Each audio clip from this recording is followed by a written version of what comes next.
20 seconds, 20 seconds.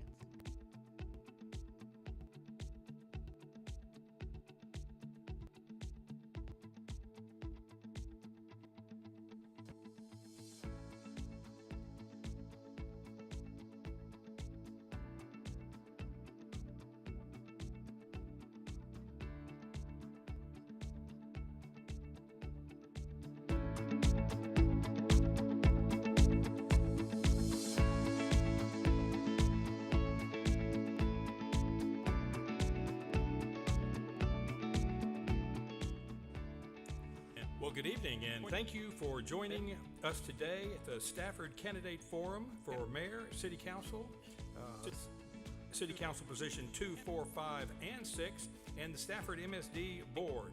Thank all of you for joining us on Facebook Live and Stafford METV. My name is Christopher Breaux, the Fort Bend Chamber of Commerce Government Relations Division Chair, and I will be your moderator for this evening. I want to thank you for taking time to join us and participate. The five-star accredited Chamber of Commerce is the largest single county Chamber of Commerce in the Houston region. The Fort Bend Chamber represents more than 1,000 members, established in 1972 to represent the interest of our region and beyond. We are now here for the Stafford Mayoral Forum, and I'd like to, we've got our candidates up here right now. They are from your left to right. They're Ken Matthew, Don Jones, Wynn Guerra, and Cecil Willis. Our rules for this evening will be that we will ask questions. You will have 1 minute to reply. We'll have timed responses. Rebecca here is our lovely timekeeper. She's going to show you a reminder at 30 seconds. That's a yellow card. All right. And then at 10 seconds, that's a red card. And if you are familiar with soccer, you understand what that means. That means to stop. The timekeeper is going to also show a stop sign. And of course, we know what a stop sign means. And then we're going to end it up with a closing statement of 2 minutes. And I'll keep you posted on that. If in the audience you have a question you'd like to ask, and if we can get to it, please write it down. We'll have staff member of the chamber wandering around collecting questions. And I think we're good. I think we're set. And so we're going to start out, and we'd like to start out today, and I'm going to start, Ken, with you, and I'm going to work my way down the line here. Tell us a little bit about yourself. My name is Ken Matthew. I've been living in Stafford for the last 41 years. My two daughters graduated from SMSD, that is the only school they know. And in my profession, I am holding a degree of MBA from University of Detroit and BBA from the University of Detroit and a Bachelor of Commerce from University of Bombay. And I've been heading the finance and accounting department for nearly 40 years. Now I am retired, so I can spend more time for the people. And I have two daughters and 5 grandchildren. Very nice. And my wife is still in there. I don't want to make her mad if I don't take her name. She's there. Oh, very good. Well, thank you. Mr. Jones. Yes, my name is Don Jones. I have lived in the city of Stafford since 1980. I am an educator, a retired educator. I was in education as a teacher, as a campus administrator, school administrator, and also an adjunct professor and a program director at the junior college level. I have one son. His name is John Blair Jones, and he also is a product of the Stafford Municipal School District. He went on to graduate from the University of Houston. I am a widower. My wife, Karen Jones, passed away in 2016. I love Stafford. I've spent all of my adult life here. My wife and I bought our first and second home here, and it is a home away from home. again, I'm from South Bend, Indiana originally, but I consider Stafford my home. Mr. Guerra. Well, I'm Win Guerra. I've been a member of this community since 1978. I built my home here, and I built my family here. That was the main reason I came to Stafford. And I have two children, Melissa and Michael Guerra, and a wife of 48 years. And I have been involved in the city in multiple capacities, and that's Mayor Pro Tem several times. I am now president of the EDC, and I've been there for 7 years. And I plan to be your next mayor and bring the future to the front, and we can do this. And that's to tweak our economic model. Thank you. Thank you, sir. Mr. Willis. Thank you, Mr. Bro. First, I want to thank the residents of Stafford who are here or watching on TV. I want to recognize the Fort Bend Chamber for hosting this, Mr. Bro for trying to moderate this, and our wonderful staff at SME TV and the city staff. I'm Cecil Willis, and I am running for re-election as your mayor. I moved to Stafford in 1975. Our 3 children graduated from SMSD. I presently have 8 grandchildren. All of us have been around for a while, so we have a record that you can judge who is best qualified to be your next mayor. And hopefully tonight, from the conversation and listening to the answers, we will help you make a more informed decision as who is the most qualified to occupy the highest position in your government. So I'm committed, I'm dedicated, and I have the experience. And I must say this, some of you in town may be surprised that I'm standing up here, because I know you've had people knocking on your door telling you that I'm not running and can they put a sign in their yard. I have been running, I am running, and I will be running till the last vote is in the box. So thank you for your attention. Thank you, Cecil. We've got 4 candidates with a lot of experience, and it's apparent you all love Stafford. It's evident, rather, you all love Stafford. I'm going to start back down on your end, Mr. Willis.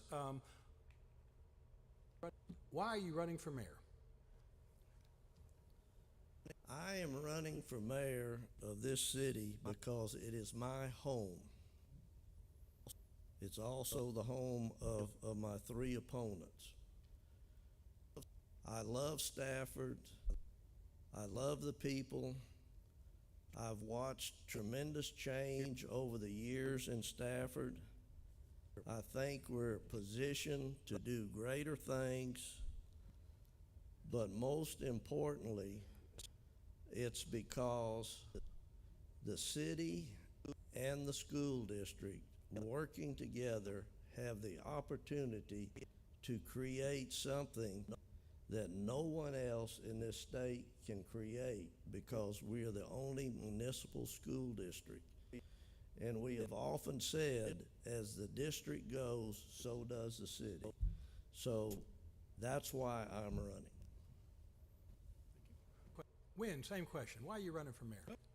Well, first of all, it's very similar to Mayor Willis's opening remarks. I have the experience. The only difference is that I'm not the mayor, but I was an acting mayor for the portion of the time that our past mayor left office.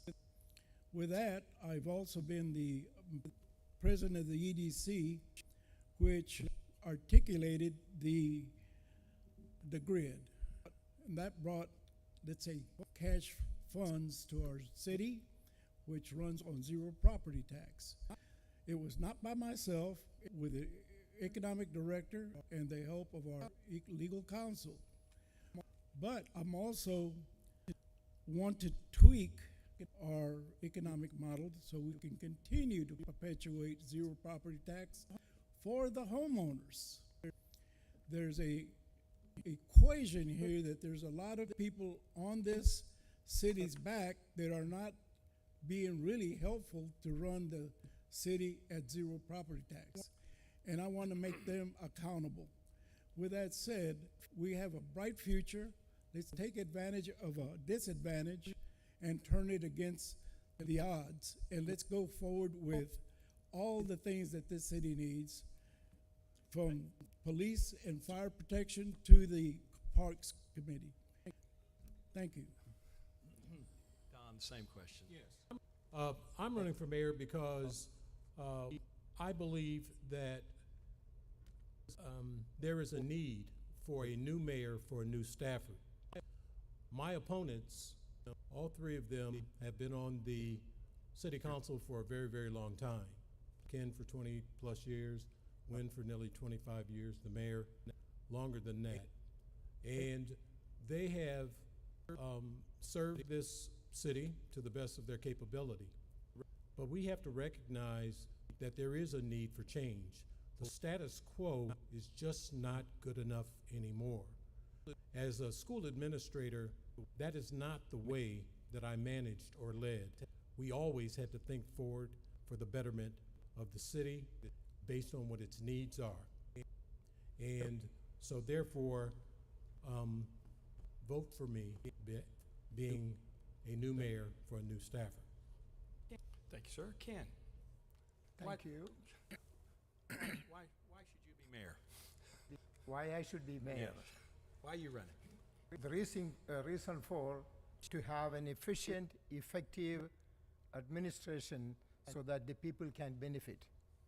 And you need to know the discipline. You need to know where the money is going to come from, and you have to concentrate on that one rather than spending your time for something else.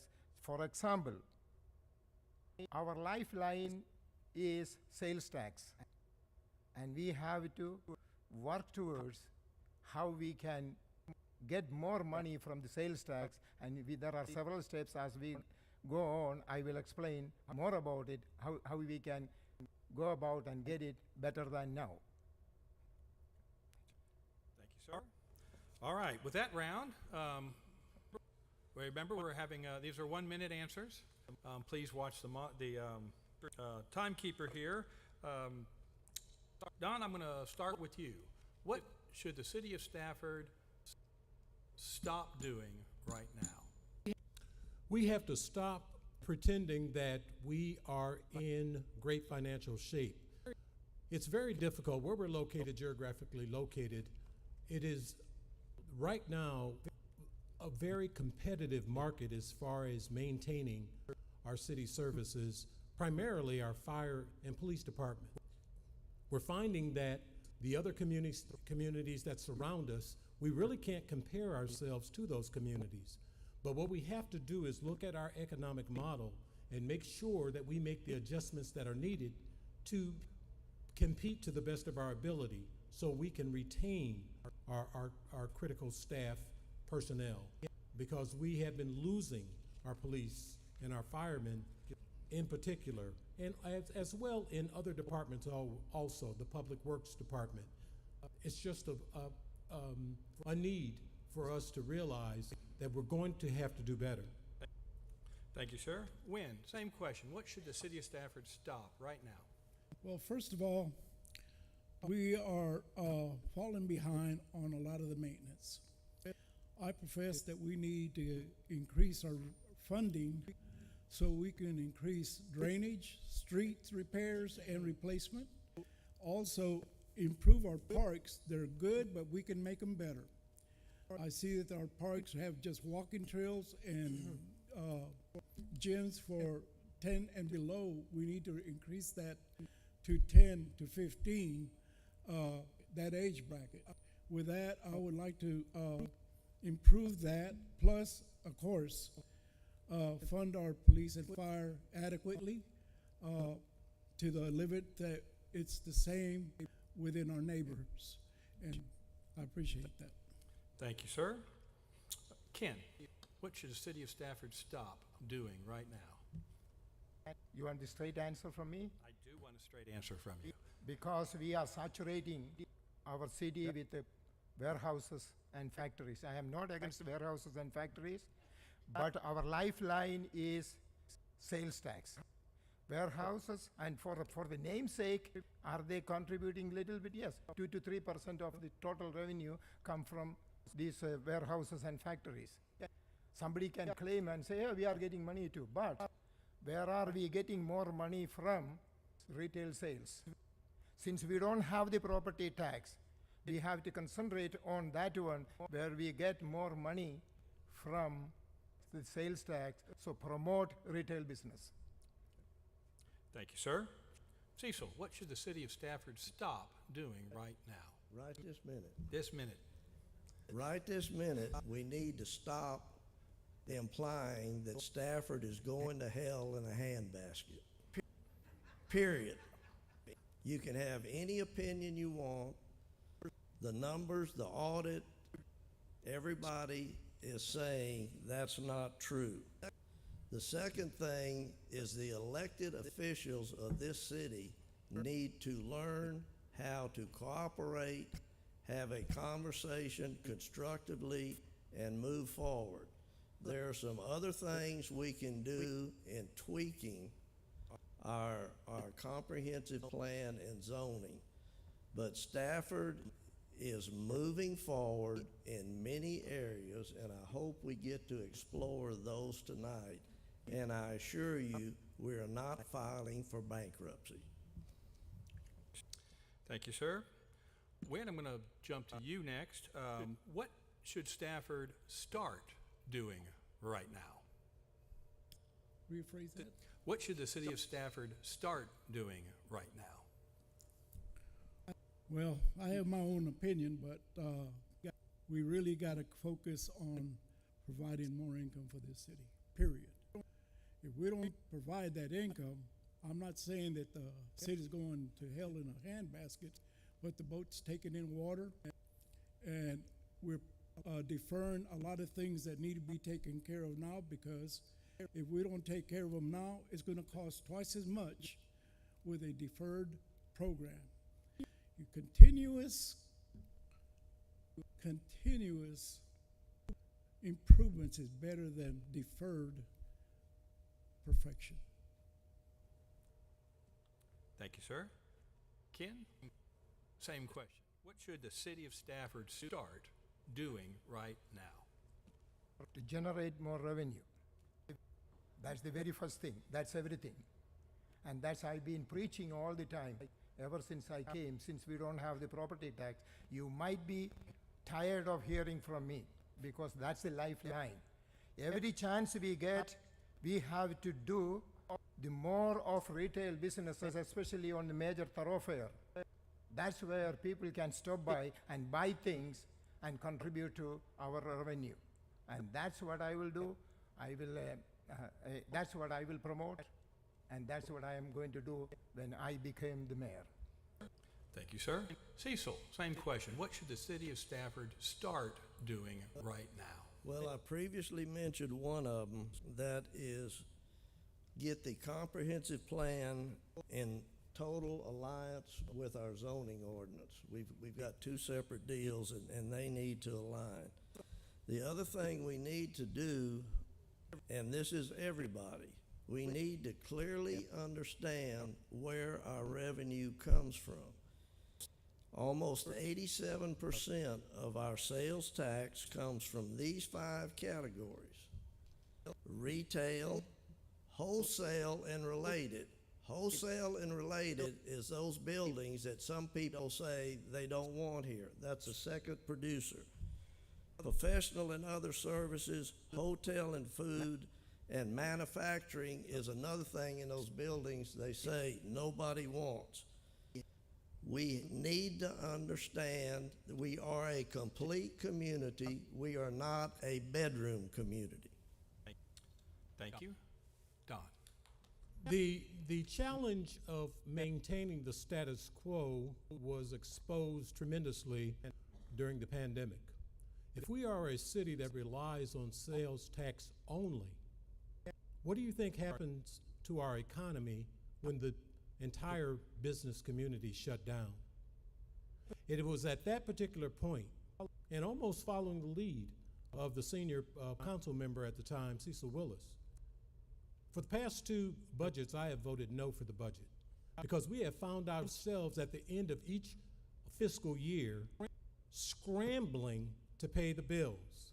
Imagine allocating funds to all the departments and then getting toward the end of the year and going to those departments and having them and claw back whatever they have left to keep the lights on. So for the past 2 years, I have decided to vote no for the budget because of this status quo mentality. When they say if it ain't fixed, if it's not broken, it may not to be fixed, well, it's broken. Thank you, sir. Cecil, down to you. What should the city of Stafford keep doing? What should we keep doing is stay the course, tweak it where we can, improve it. This model has worked, and I want to correct some misstatements already. During COVID, we did not suffer. Go look at the sales tax reports. I don't make them, the comptroller makes them. I inherited a budget with a fund balance of $152,000. That's the budget I inherited. After my initiatives and some new people were put in place, we ended with an audited number of $4.3 million. The following year, it increased by another $400,000. Again, people need to understand the real numbers, and they are not in trouble. They are not going down. The problem is we need to watch how, where, and when we spend. Wynn, same question. What should the city of Stafford keep doing? Well, I agree that we should keep our economic model, but like I said, my opening statement, it needs to be tweaked and it needs to come in with more revenue. And we, as the people, can walk around and saw and see that our services have diminished. We have areas that are really in very, very bad shape. We have a premier neighborhood that doesn't look like a premier neighborhood. The houses do, but the roads don't. We have 5 neighborhoods that need to be redone. One neighborhood that hadn't been touched in 35 years. And then we have 3 other streets that you think you're going into a third world country. We need to take care of that. And at the end of the day, we're not going to do it with status quo. We need to open the door of the future. And that's with an increment coming out of the rental properties, that's 65%. Oh, thank you. Don, what should the city of Stafford keep doing? Well, for absolute sure, we should keep our school district at the forefront of our thinking. We have the only municipal school district in the state of Texas, and that is why I am ideal to be the mayor of this city, because we would have an educator as mayor. I have an understanding of a school system that none of my fellow council members can say that they have. And so that relationship alone, I was a former school principal at the school district, so I have an in-depth understanding of how difficult it is to maintain our teaching staffs and keep moving forward. Again, because when we compare ourselves to the other school districts, we find our teachers looking beyond our school districts. So we have to be better. We have to have a quality, sound instructional program like we do. Thank you, sir. Ken, same question. Thank you. What we need to do and continue to do, capitalize on the situation, and we have to attract young professionals to come to our city. For that, we need new subdivisions. We cannot saturate non-revenue generating warehouses. When new subdivisions come, young people come, professional young people come, that they bring their children, and that is good for the city. And we don't have to rely on outside to have students here. And that's the way we have to go forward. That's got the progressive thinking. Thank you. And I've been advocating and strongly stressing on it all the time. Very good, very good. Well, that leads into a question we received from the audience. How do we incentivize young professionals and families to live, grow, and spend time in Stafford? You want to add to what you just said? Yes. Okay. Because we are in such a situation, it is not very attractive for the young people to come. But we don't, like I said, the number one step is the economic situation, the security situation, and they can come and live here. And that should be the way that we going forward. Otherwise, one day, our city is going to be empty nesters. Thank you, sir. Don, same question, and let me repeat that. How can we incentivize young professionals and families to live, grow, and spend time in Stafford? See, this is the reality that we have. The reality is that we are not, because of our geographical restrictions, our size, we have, and again, what the council member Matthew was saying, there has been a lot of square footage eaten up by warehouses, which really compromised the long-term planning as far as new housing is concerned. But the good news is this: we have built some of the most exclusive apartments in Fort Bend County. They may be the absolute finest. We should be proud of that economic development that is happening right now. But beside that, we should put all of our energy in making our city look much better. I hate to say this, but aesthetically, our city just doesn't look good. We should have a pristine city. We're only 7 square miles. So we should be into a beautification mode of thinking where we make our city shine and make it more attractive. Thank you, sir. When? Well, let's go back in a little bit of history. This city was built on a 40-60 equation. 40% population, 60% retail, commercial, and industrial. For whatever reason, I was not on council, but that's the equation we live with. And with that, we don't have any room to grow in. But the equation fills those holes that been filled with warehouses. They're not going to bring you the children. And at the end of the day, our enemy is not within us. It's the people in Austin.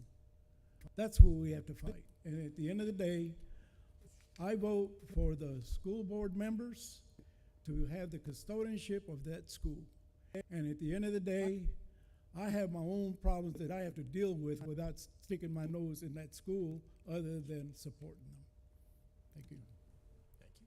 Cecil, same question. Would you like me to repeat that? Yes, How would you I love to hear you speak.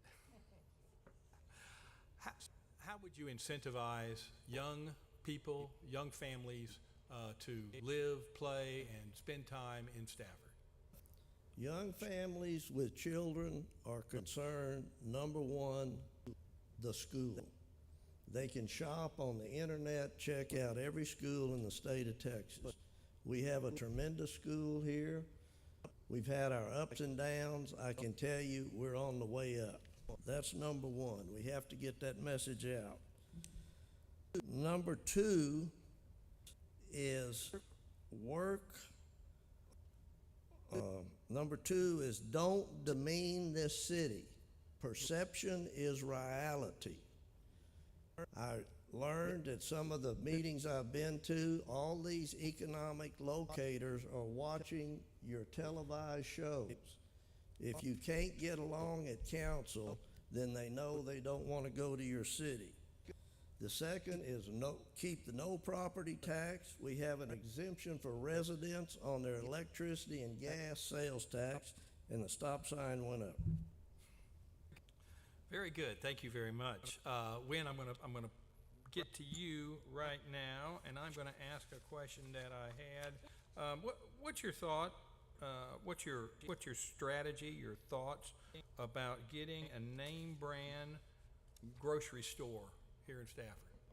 Well, I've done that as the president of the EDC. I have relatives that are affiliated with HEB. And if you don't know, grocery stores work in circles like ambulances and service and population density population.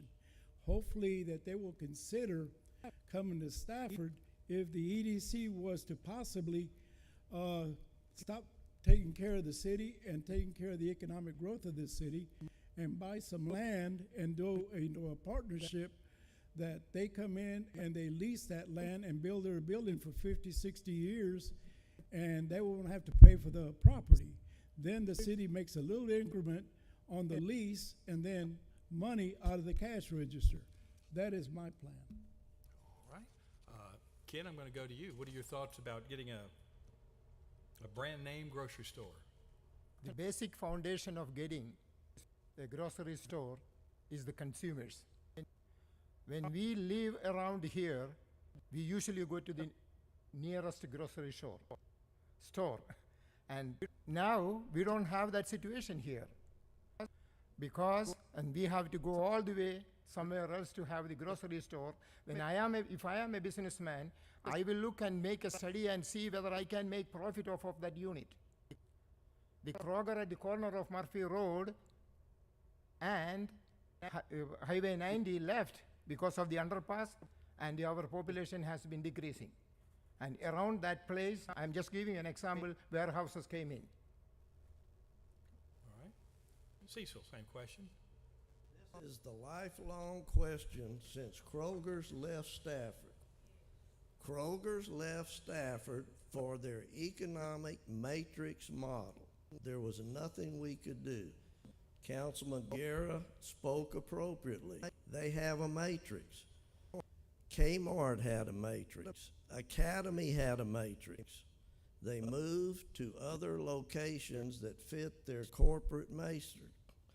I spent 2+ years communicating with Kroger's and HEBs. My final communication was, I will come pick you up, I will drive you around, I will pay for the meal, I'll take you back home. They never responded.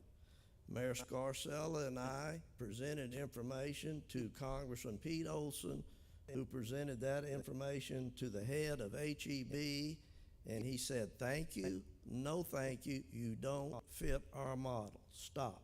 Thank you. Don? One of the things that I emphasize is that we have to take a common sense approach to these things. I think we all are well aware of the limitations that our city has because of its size. The way it is situated, all of that contributes to this particular issue.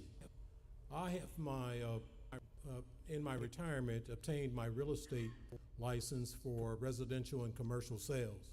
So I have an understanding what it takes to bring a new business to the city.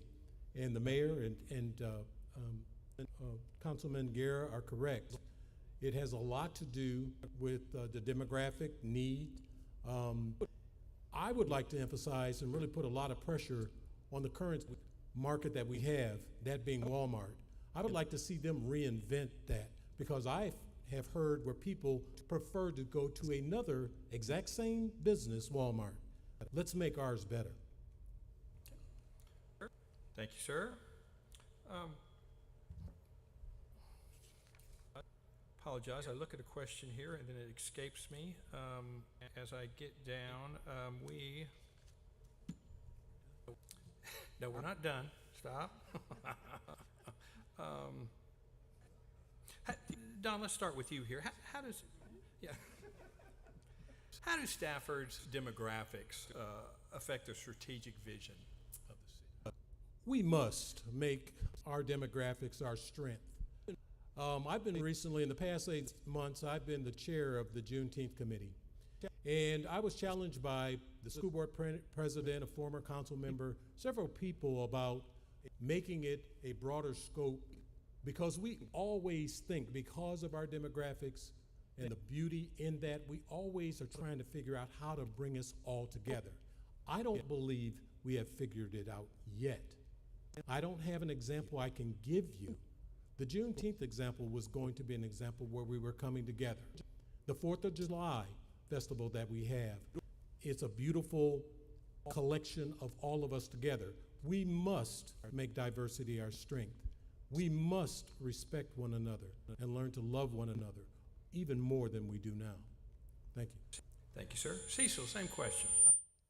I have said for many, many, many years that the strength of this community is our citizens and the diversity of those citizens. We have proven to everybody we can live, work, and play together here. When SMSD opened, some of you won't remember, the newscaster Ron Stone did an expo on the opening day at SMSD and put it on TV in Houston. And one of his opening remarks was, "My God," I walked in there and I thought I was at the United Nations school. That is one of our strengths. And at one time we had a multicultural festival. Hopefully we can get back to celebrating all the individuals in our community. It's going to take a while. We're going to take small baby steps, but I have faith this community will do it. Thank you, sir. Ken? You know, the great thing about our city is our racial composition of the city is more or less the same. 25%, 25%, 25%. No, I am not saying exactly that's the thing. African Americans, Caucasians, and Hispanics, and people like me from Asia or some other places together is 25%. But, you know, that's a very, very well-balanced thing, and I'm very proud of it. Yes, sir. Excuse me. Thank you, sir. Win. Well, that's one of the biggest strengths we have in Stafford. It's diversity. But at the same time, we have to utilize that strength. And I'm a big component of using every avenue that we can to successfully move business forward. Going back to the grocery store, everybody's represented from those 4 ethnic groups, for the exception of the Caucasians. We have Hispanic stores, we have African stores, and we have Indian stores. We need to focus on how we can bring a store that focuses on all 4, because the Caucasians of this city are being left out. Thank you, sir. My next question, I'm going to start with you, Ken, on this right here. If you could change one thing about city zoning, what would it be and why? We rely on planning and zoning administration, and we have put rules and regulations what zone can have what. And if there are some areas along the Highway 90, if we are going to allow warehouses and factories, I would be against it. And if we have to change it, we have to change it. But if the building is already there, it will be very difficult to change it. So that's the way I move forward. But wherever possible, go for it. Okay, thank you, sir. Win. If you could change one thing about city zoning, what would it be and why? Well, first of all, we started the comprehensive plan, and since our planner went on to greener pastures, we did not finish the comprehensive. We're working within the old comprehensive plan, and that needs to be tweaked. I have 5 developers that are waiting to see what this election is going to be, because they walked. They need to have a business-friendly community they can work with tweaking the zones so they can bring in the businesses. And I'm not saying just filling stations or mom and pop stores, but bringing in big developments that could bring that grocery store that we've been talking about up here on stage. At the end of the day, we need to be a business-friendly community for new business to come in. Thank you. Thank you, sir. Cecil, what would you change about zoning and why? Well, I alluded to this a little bit ago. We need to get back. We now have a new city planner, very competent individual. We're going to start that process here very shortly now that we've got the staff in place to make sure our comp plan and our zoning plan work together. Right now, we have two, and there's some places they fall apart. I want to make it absolutely clear. We have received standing in council that this is the most business-friendly city that they have cooperated and worked in the surrounding areas. I can't give you one exact example, but there's some areas we need to look at because we keep getting special use permits, and my feeling is if we got everything in sync, those special use permits will go away. Thank you, sir. Cecil, I'm going to throw this back at you. What's your plan to make Stafford greener in relationship to recycling? Did I?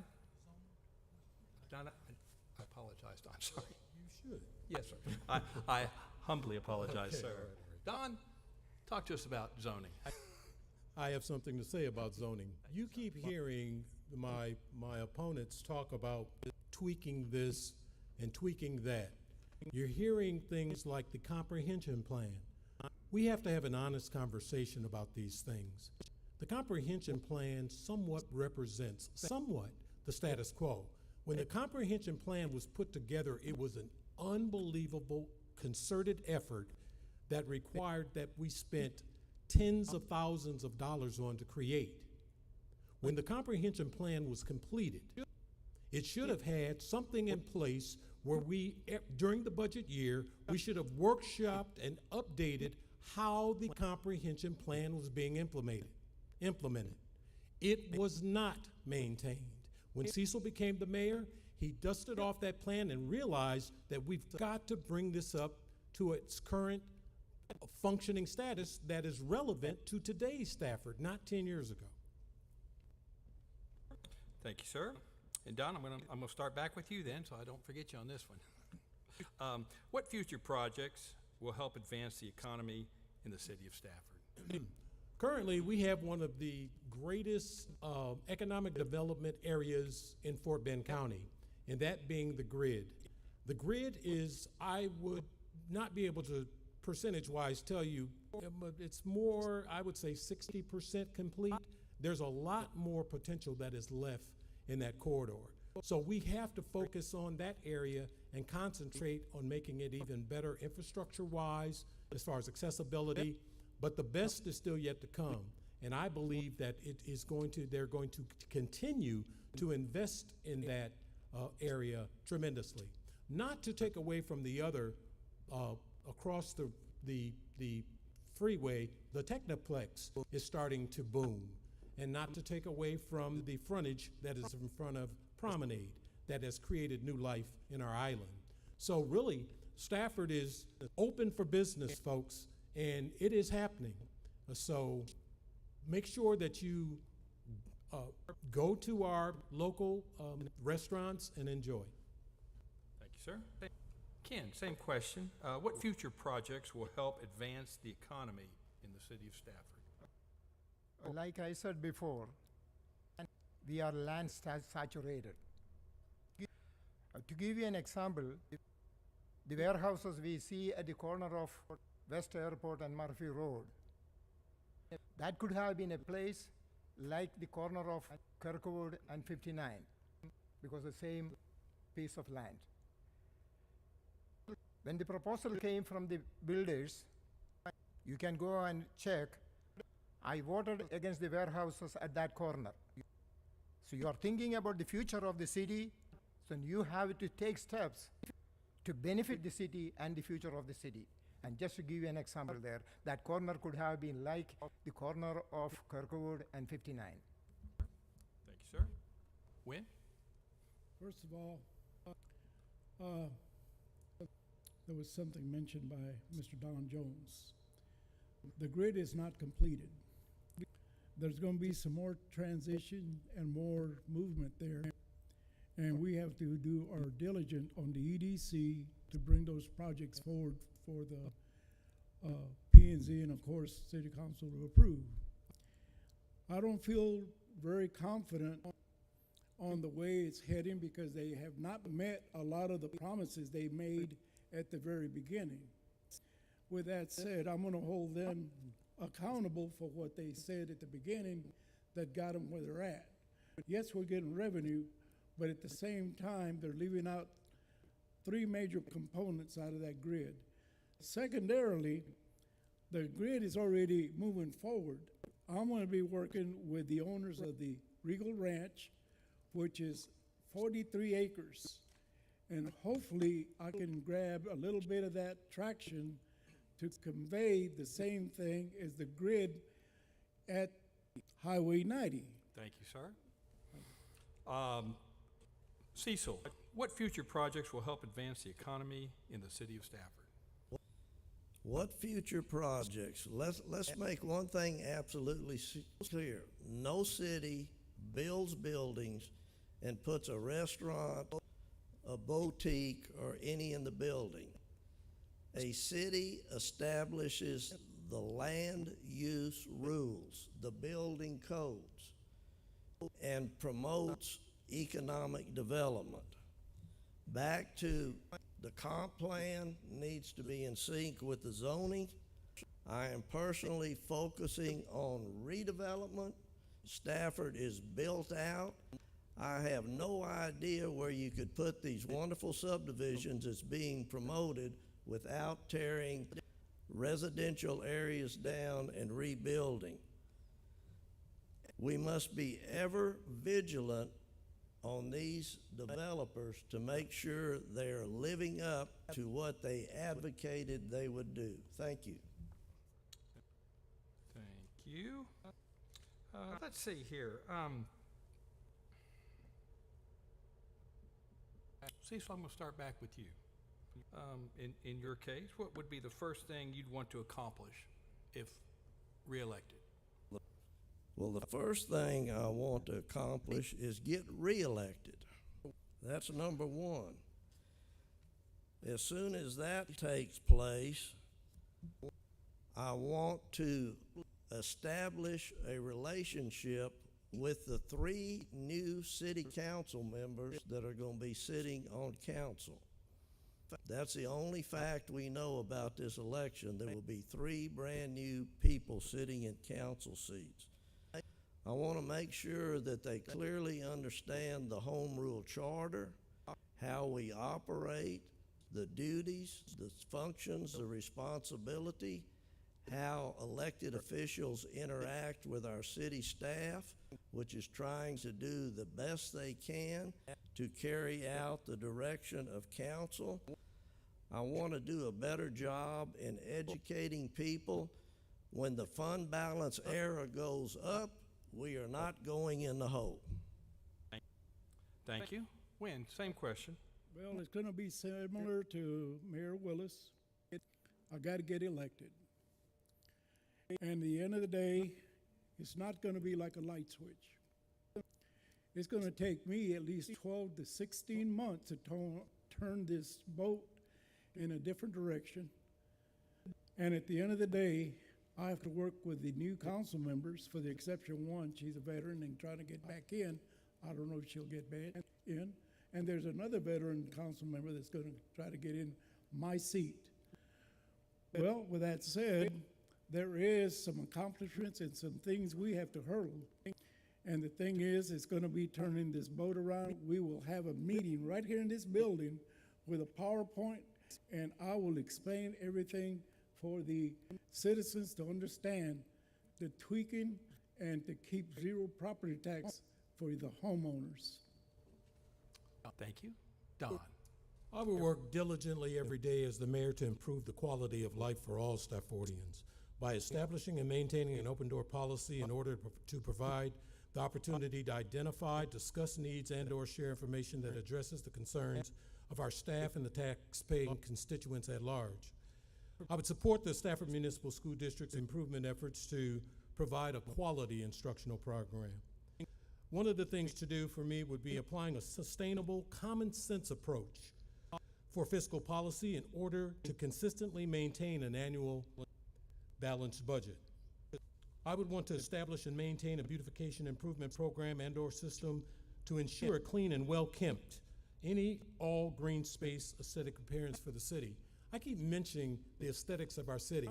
When I was growing up, my father, one of his had his own business. It was a lawn care business. This was way back in the 70s. And I have this affection for green spaces. Thank you. Thank you, sir. Ken, what's the first thing, what is the, I'm here somewhere, what's the first thing you would accomplish if elected? It's a very difficult question. It's a bit- I've been on the council for 17 years. Yes. I wanted to accomplish few things, but I am only 1 out of 7. So, it's not that easy. But what I want to accomplish is to have a community where the family can live together, they can send their children to their own school here. This school is the child of City of Stafford. And then that's the condition we have to create. Is it possible? It is easier said than done because, again, like I said before, we are land saturated. That's the big problem for the progress of the city. Thank you. Thank you, sir. I think I hit everyone. Okay, good. Don, you got me second guessing here, yeah, but I appreciate it. Thank you, sir. I do appreciate it. I'm going to say the P word. Y'all okay with that? Okay. P. As you know, the slogan of Stafford is a city with no property taxes, which has drawn many businesses over the year. Has this been the best policy for Stafford in the long run? And would you propose to change this? I am for no property tax.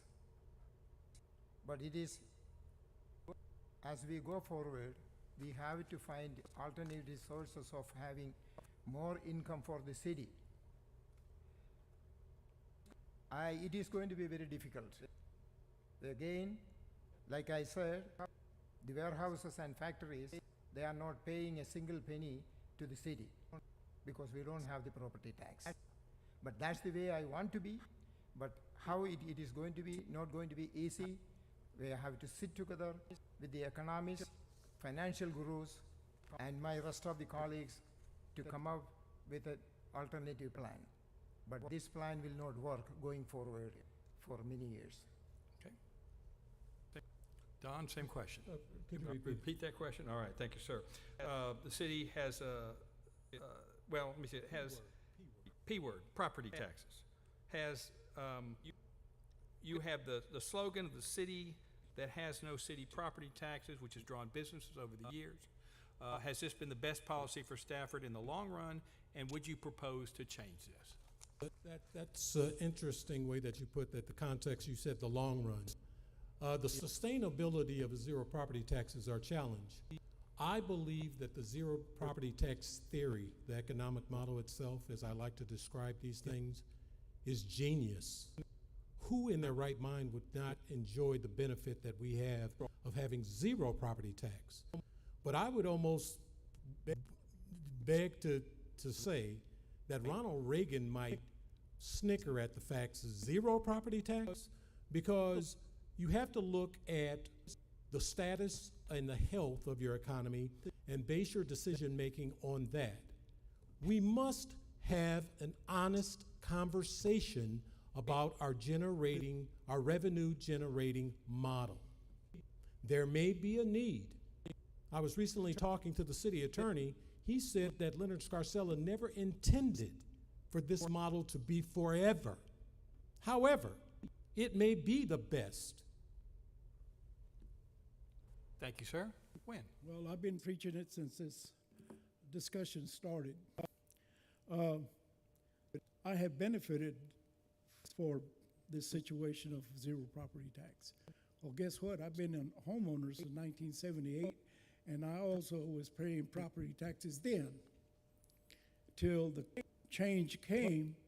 But I think we're at a fork in the road, and I think we ought to implement a property tax, not the property tax, but a fee that will accommodate what zero property tax to the homeowner is not taking care of, the quality of life.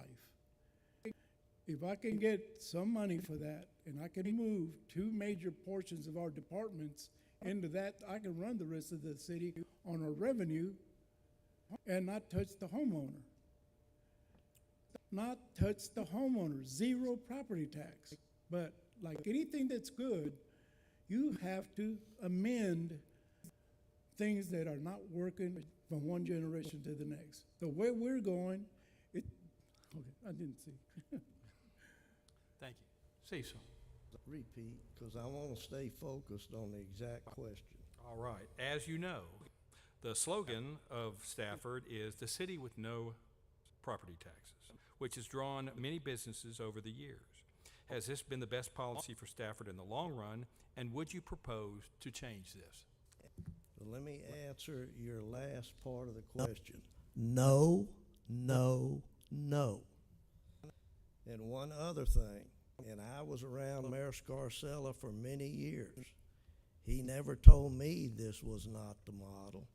Stafford is 7 square miles. We can't compete one-on-one with the big boys. We have to have hooks, incentives to attract people. You need to understand the economic base this city has built is what supports SMSD. The city creates the tax base. No school district in the state of Texas or the nation are in business to create tax bases.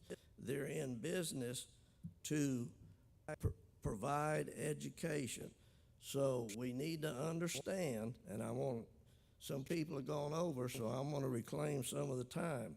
First thing we need to understand, the number 2 provider of sales tax to this city is warehouse and related, period, fact, end. Number 5 is manufacturing. Check the comptroller. It's on the website. It's undisputable.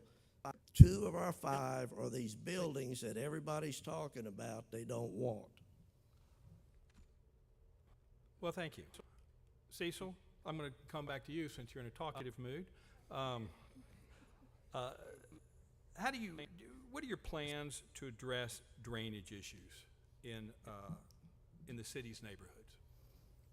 We have been working on drainage for years, regardless of what some individuals think. And I'm going to give you the whole engineering theory. Stafford sits at the top of every watershed around here. Water flows out of Stafford. It flows downhill. No drainage structures bring water into Stafford. As we go through these other entities, Houston, Meadows, Sugar Land, Missouri City, Harris County, Fort Bend County, they all have drainage criterias that we have to do something about our water before it can get in their pipe in their city. We have had engineers, every time somebody thinks it's discombobulated, we go out and spend a bunch of money on the engineer. I'm done. Thank you, sir. Wynn. Thank you. Well, as the president of the EDC, we adopted a list of drainage programs that we want to implement. And we're in the middle of having a group meeting to categorize how we're going to take care of these drainage areas.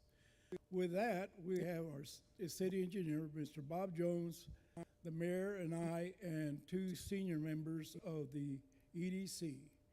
That's how we're taking care of the drainage, but unfortunately, it does not address the residential end. Hopefully, the commercial end will be clear, and some of the residential will flow into those commercial areas, but at the same time, the city has to commit to keeping the clear ditches, cleaning the culverts, and there's some areas that they have not been cleaned or taken care of for over half a decade.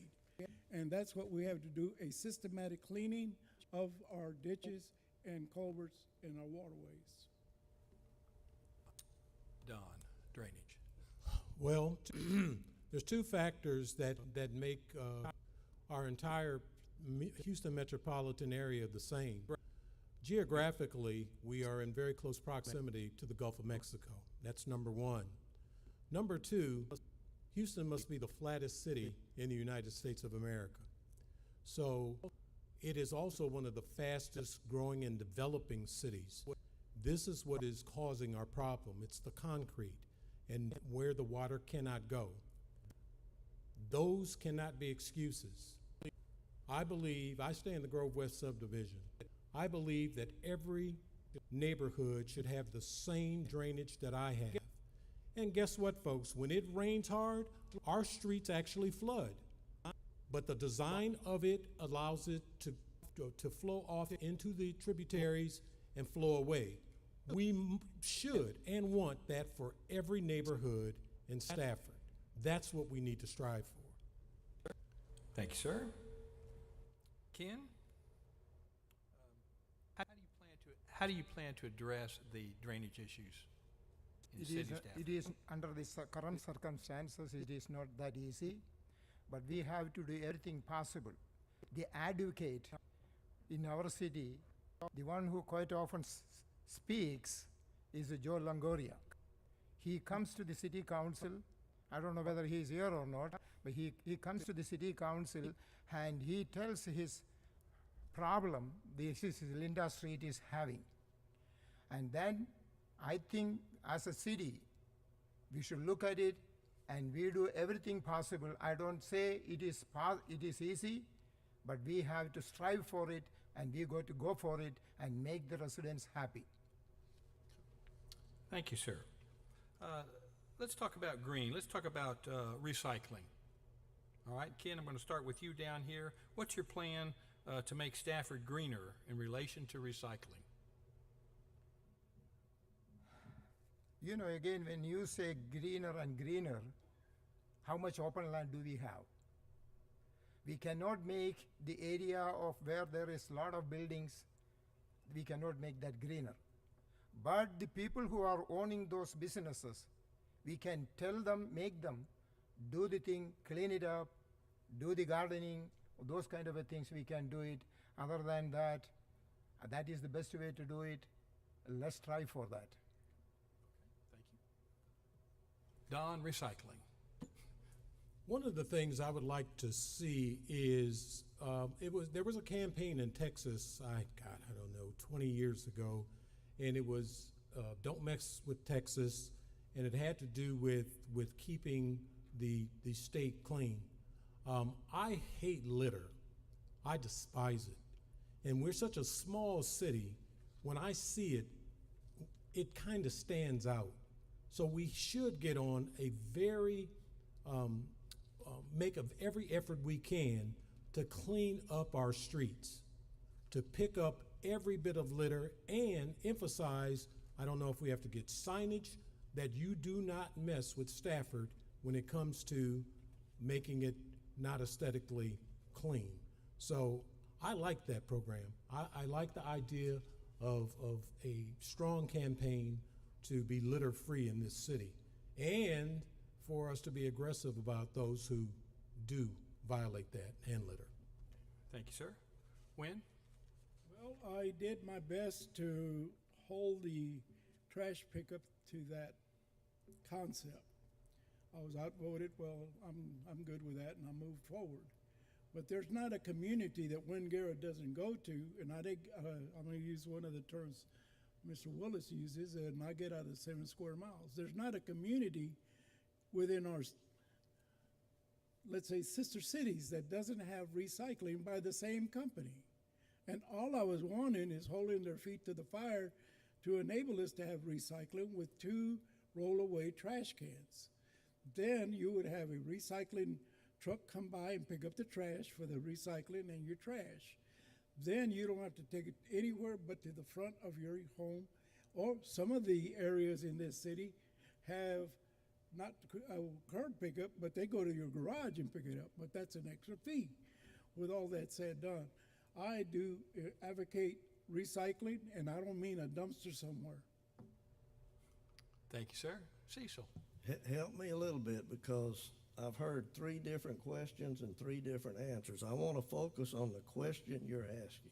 All right, let me ask this question. What is your plan to make Stafford greener in relationship to recycling? All right, I think I got it.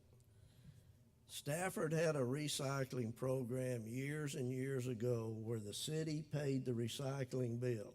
We did that for several years. And then we learned that the company, which we were paying X dollars a month to pick up all the trash, was loading it in the truck and taking it to the landfill. So there was no recycling except a recycling program by name. Recycling is absolutely the correct thing to do for this city, every city in this planet. The problem is somebody's got to pay for it. I heard just recently the minimum is $350 a month for every home in Stafford. Whether you use it or not, you pay it. So it comes down to how many people are willing to pay for recycling that they don't use. All right, thank you, sir. Here's a question I think pretty important. This person would love to know if the new mayor of Stafford will open Stafford back up to mobile vending. The big plot of land where we do fireworks every year would make a great food truck park and would bring people from surrounding areas to Stafford for the additional cuisine options. Mayor, I'm going to start with you. Now, are we talking about parking a bunch of food trucks somewhere? Is that what we're talking about? I believe so. Well, sometimes I have to understand. You need to understand, when all these food trucks come in, they'll pay a small fee and they'll take all the money away from all of our restaurants that you've heard everybody trying to promote here. I'm not against it. I've been to many cities. In fact, Fredericksburg, Texas has one of these, and it does quite well on the weekends. They're not there every day. They come occasionally. It's like a little festival field. So I think it's something we need to look at. But they bring in 40 food trucks, make up a number. They're in competition with every restaurant that did the buildings, put the investment in, and is paying taxes to run our school district, and trucks roll in and take the product away. It has to be studied. Thank you, sir. Win? Thank you. That idea has crossed my mind several times. And one of our sisters, no, two of our sister cities, maybe three, have a food truck, let's say festival, that brings the community together with movies for the kids or music for the adults to dance to. And they bring the different food trucks there for a day or an evening. And what it does is just brings us together as a community, regardless of how diversified we are, because they all have different things to feed the population. And then they bring a venue for the children to watch a movie on a screen, and then you have music that you can dance by in the evening.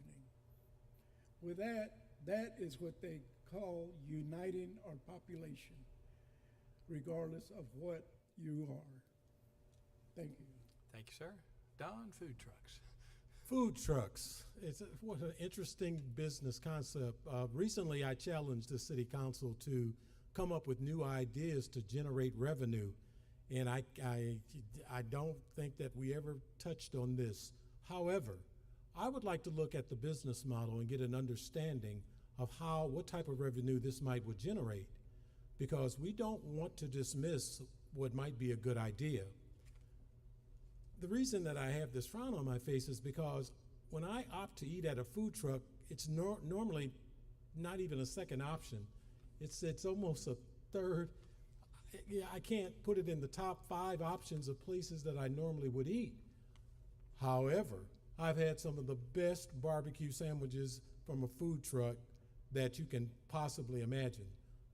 But I don't eat that often, so I love the idea. I'm a breakfast taco connoisseur. I'll go anywhere for a breakfast taco. So I would have to study that business model. Okay, sir. Thank you very much. Ken, give us your take on food trucks. You know, in the beginning I was not very in favor of it, but you know, the variety you are getting, you know, you go to the food truck and get it and eat it. A few times I did it, I liked it. But at the same, but at the same time, it cannot be allowed everywhere because we have the traffic, we have the congestion, and it should, if those things can be taken care of, this is another option that we can give to the people and they will enjoy it, the kind of a food they like. Thank you, sir. Let's tell me this. How would you, in your own words, describe the quality of life in Stafford?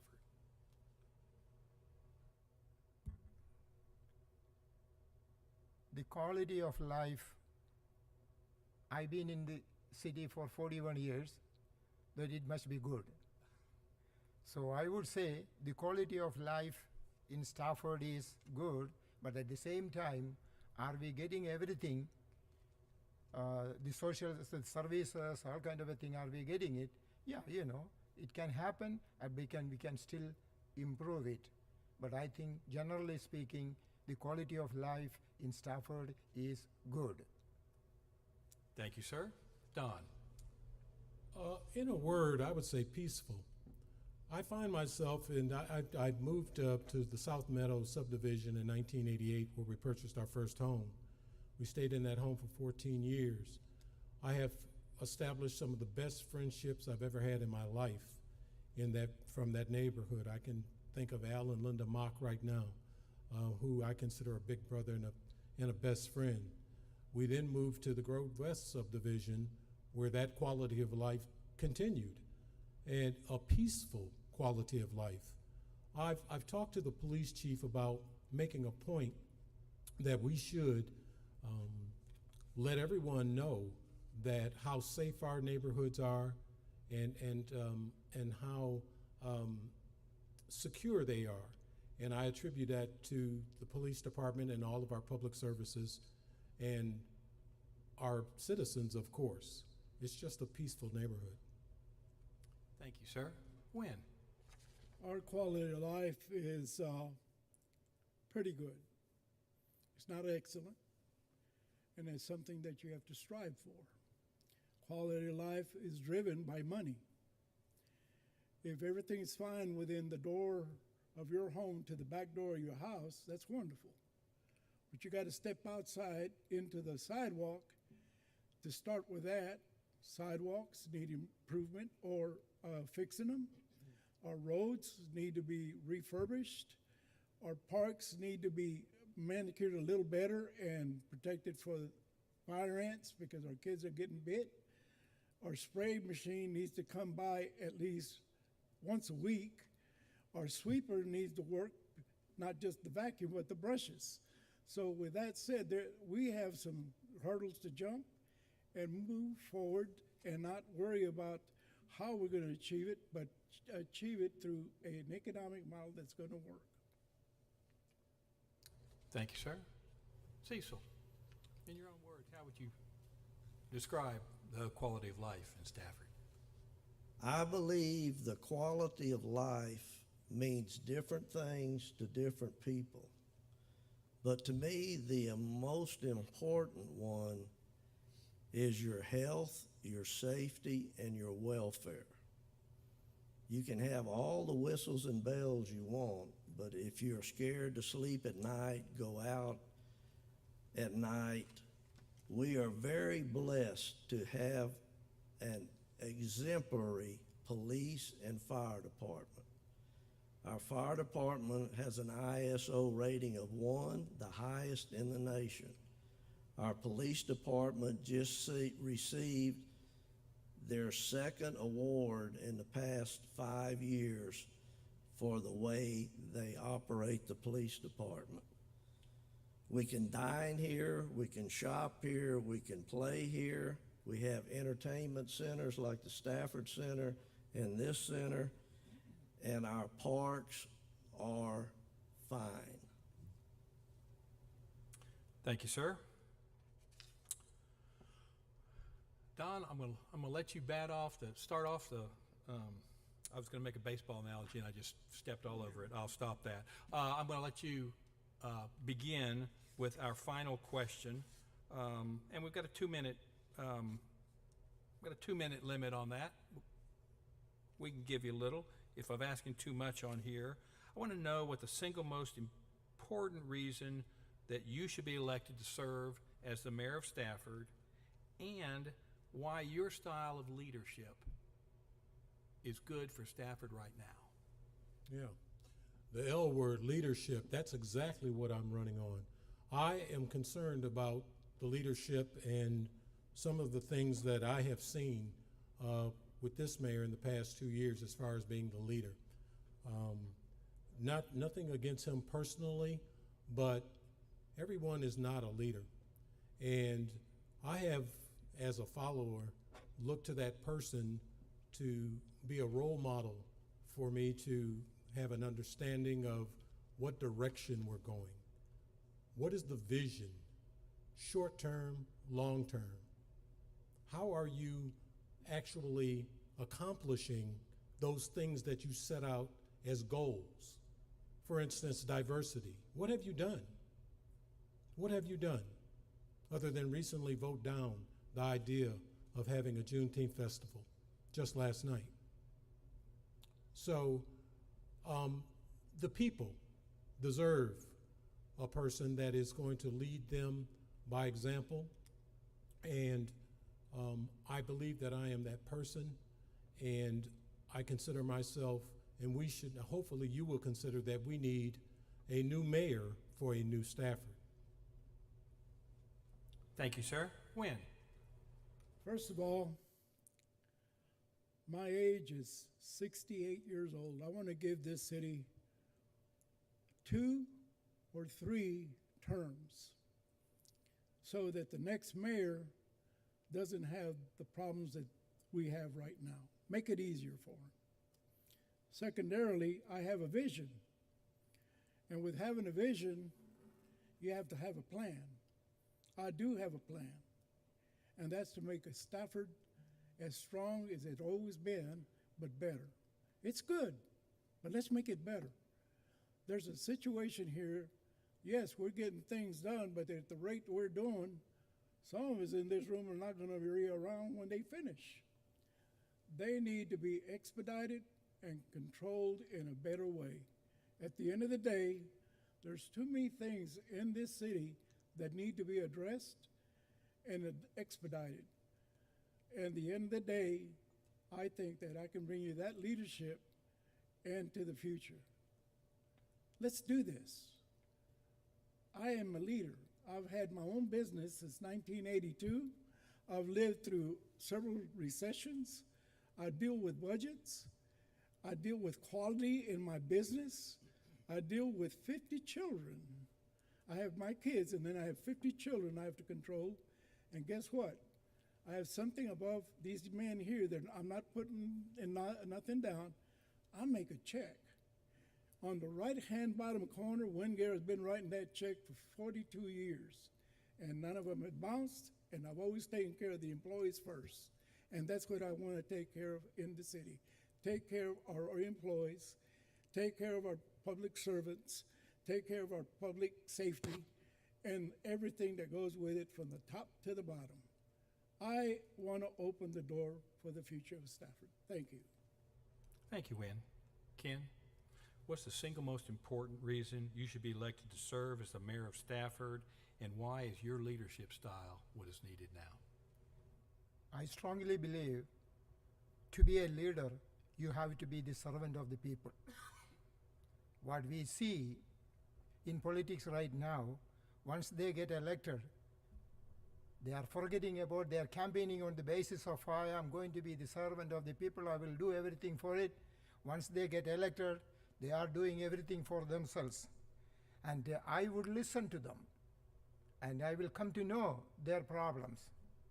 If anything that we can control the expenses of the city, control it, not sacrifice it for the services.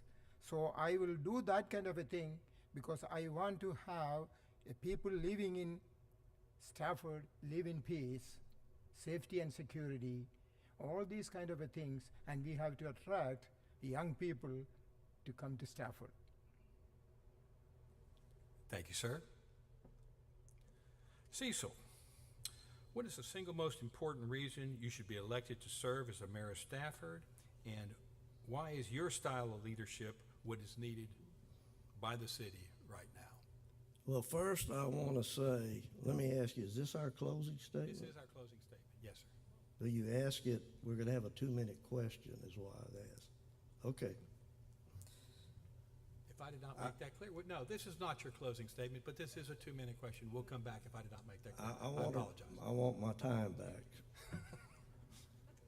Take 5 Tonight, I think we've come to one thing we can all agree on. Everybody on this stage is not a leader. I am a uniter, not a divider. We present something at council, we try to get all the facts, and then in a democracy, we vote. We are going to have a festival at some time. Period. End of sentence.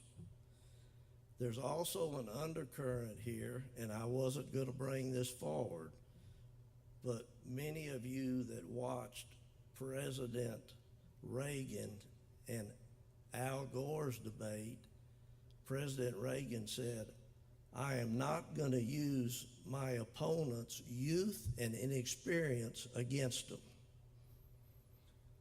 Experience is important, especially when you're managing someone's business.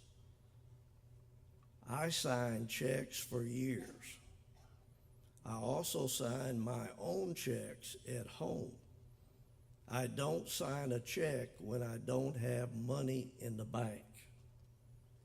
I work with the people, not only the people in Stafford, but the surrounding communities. And one of the important things, and it has not always been my management style, I have worked exquisitely, if that's the appropriate word, appropriately with our city staff to calm their nerves, tell them everything is going to be okay. As soon as this election's over, this circus, we're going to go back and you can do the job you're paid to do. Thank you. All right, gentlemen, your closing comments. This too will be a 2-minute answer, if you so. Yes, sir, please, Ken, lead the way. Thank you. All right. It is said that the original intent of the politics was for those who are willing to sacrifice. But our generation has manipulated it and made it politics for profit. The lessons I am learning from the politics are our selfless leaders of the past are something to behold. With that frame of mind, we can make our beloved city a shining example. Stafford is shining with no property tax and diversity. We have to be flexible enough to accept the changes coming towards us. Otherwise, we will lose the opportunity and lose forever. It is a must that we go for the retail businesses like Walmart and McDonald's. They are the ones giving us the city 60% of the revenue. That is our lifeline. In order to sustain no property tax, as you can see on my flyers, we have to attract higher sales tax generating businesses, support new subdivisions to attract young professionals. Ken Matthew will do everything possible to make our beloved city to go above and beyond the accolades we have received from the local and the national level. I strongly believe when our citizens make wise choices and stand together, we can climb any mountain of impossibilities. Let me finish with a request. Please cast your vote for Ken Matthew #1 on the ballot.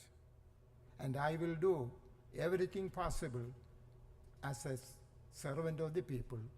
And I request your vote for Ken Matthew to be the next mayor of Stafford, and you will never regret it.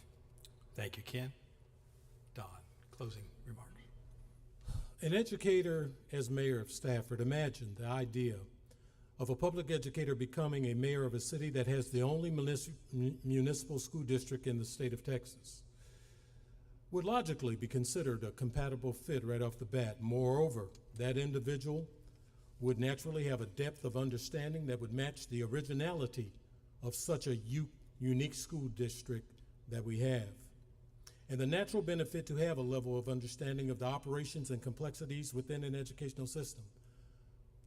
That's the professorial Don Jones. I want to read a letter that I got from a former teacher from Stafford MSD. I want to share it, and I hope I get all the way through it. She was a 5th grade student of mine.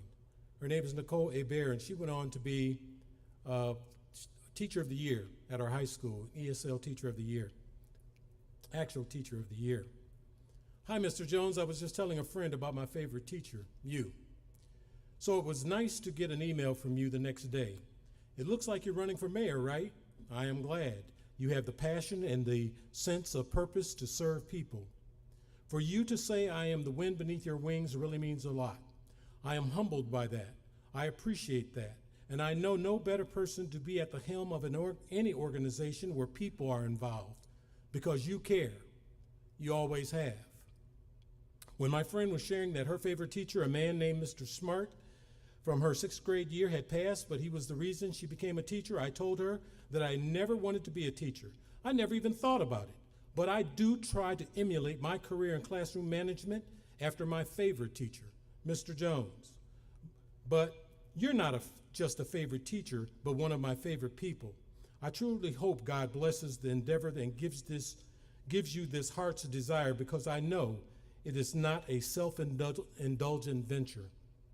You look to serve and help. That what has always separated you from the rest. Thank you. Thank you. Wynn, closing Well, I think everybody in the audience, viewing audience, and in attendance have an idea of what I want to do. I want to commit the next 10 years of my life to the city. I am comfortable with what I've said. I've done my research, and I am as dependable as that Big Ben. I've always stood there and I've wavered, but I've never fallen. A lot of you, not only in the attendance, but our viewers, and in case of an emergency, they always call me. And I show up. I take care of them. And now we'll take care of this city just like an extended family, like y'all always been. And I've never had any problem talking to anybody on the street, driving around, looking at the problems, calling the individual. I'm outside your door looking at the problem you have. Then, let's see if I can take care of the problem with a good solution, and we can move forward. I am here to serve you. I'm here to be devoted to you. I am not a ceremonial person. I take care of business, and I'm a businessman. That's how I'm going to approach this situation I am, that I didn't know if I was going to do this. With meditation and urging from a lot of citizens, here I am. I did not intend to run, and that's why I was the last person to sign for the position. I'm here to serve you and your children and SMSD like I always have. Thank you, sir. Thank you, sir. Cecil. Thank you, Mr. Bro. First and foremost, I want to thank the citizens of Stafford. This choice is in your hands. I am not going to ask for your vote for mayor, because this is an educational channel and we cannot advocate for or against a candidate or a proposition. So I am not going to violate those rules. As previously mentioned, every person up here has a record of service to this community. It's all recorded in our minutes, on our videos, and newspaper articles. Experience is important. The great American philosopher Yogi Berra once stated, when you come to the fork in the road, take it. You've got 4 directions up here, and I assure you from my observation, they are not headed to the same point, which I believe should be what is best for all of Stafford. The choice is yours as always. One of the 4 of us will be running your city for the next 4 years. I trust the citizens of Stafford. They've had people to try to pass around falsehoods, try to pull the wool over their eyes, promote pie-in-the-sky plans. Every time the good citizens of Stafford have seen through that. So let's stay the course with experience, dedication, and commitment. And I'm done. Well, thank you, sir. I'm going to take a moment of personal privilege here because I've got a microphone. And I'd like to thank you, gentlemen, in the city of Stafford. I think you take a look, and your crop of candidates here for mayor is a testimonial to your diversity. It is amazing. I've worked with you gentlemen for a number of years. I've enjoyed working with you, and I applaud you each for putting your hat in the ring and be willing to further serve the city of Stafford. Ladies and gentlemen, let's give a round of applause for these candidates.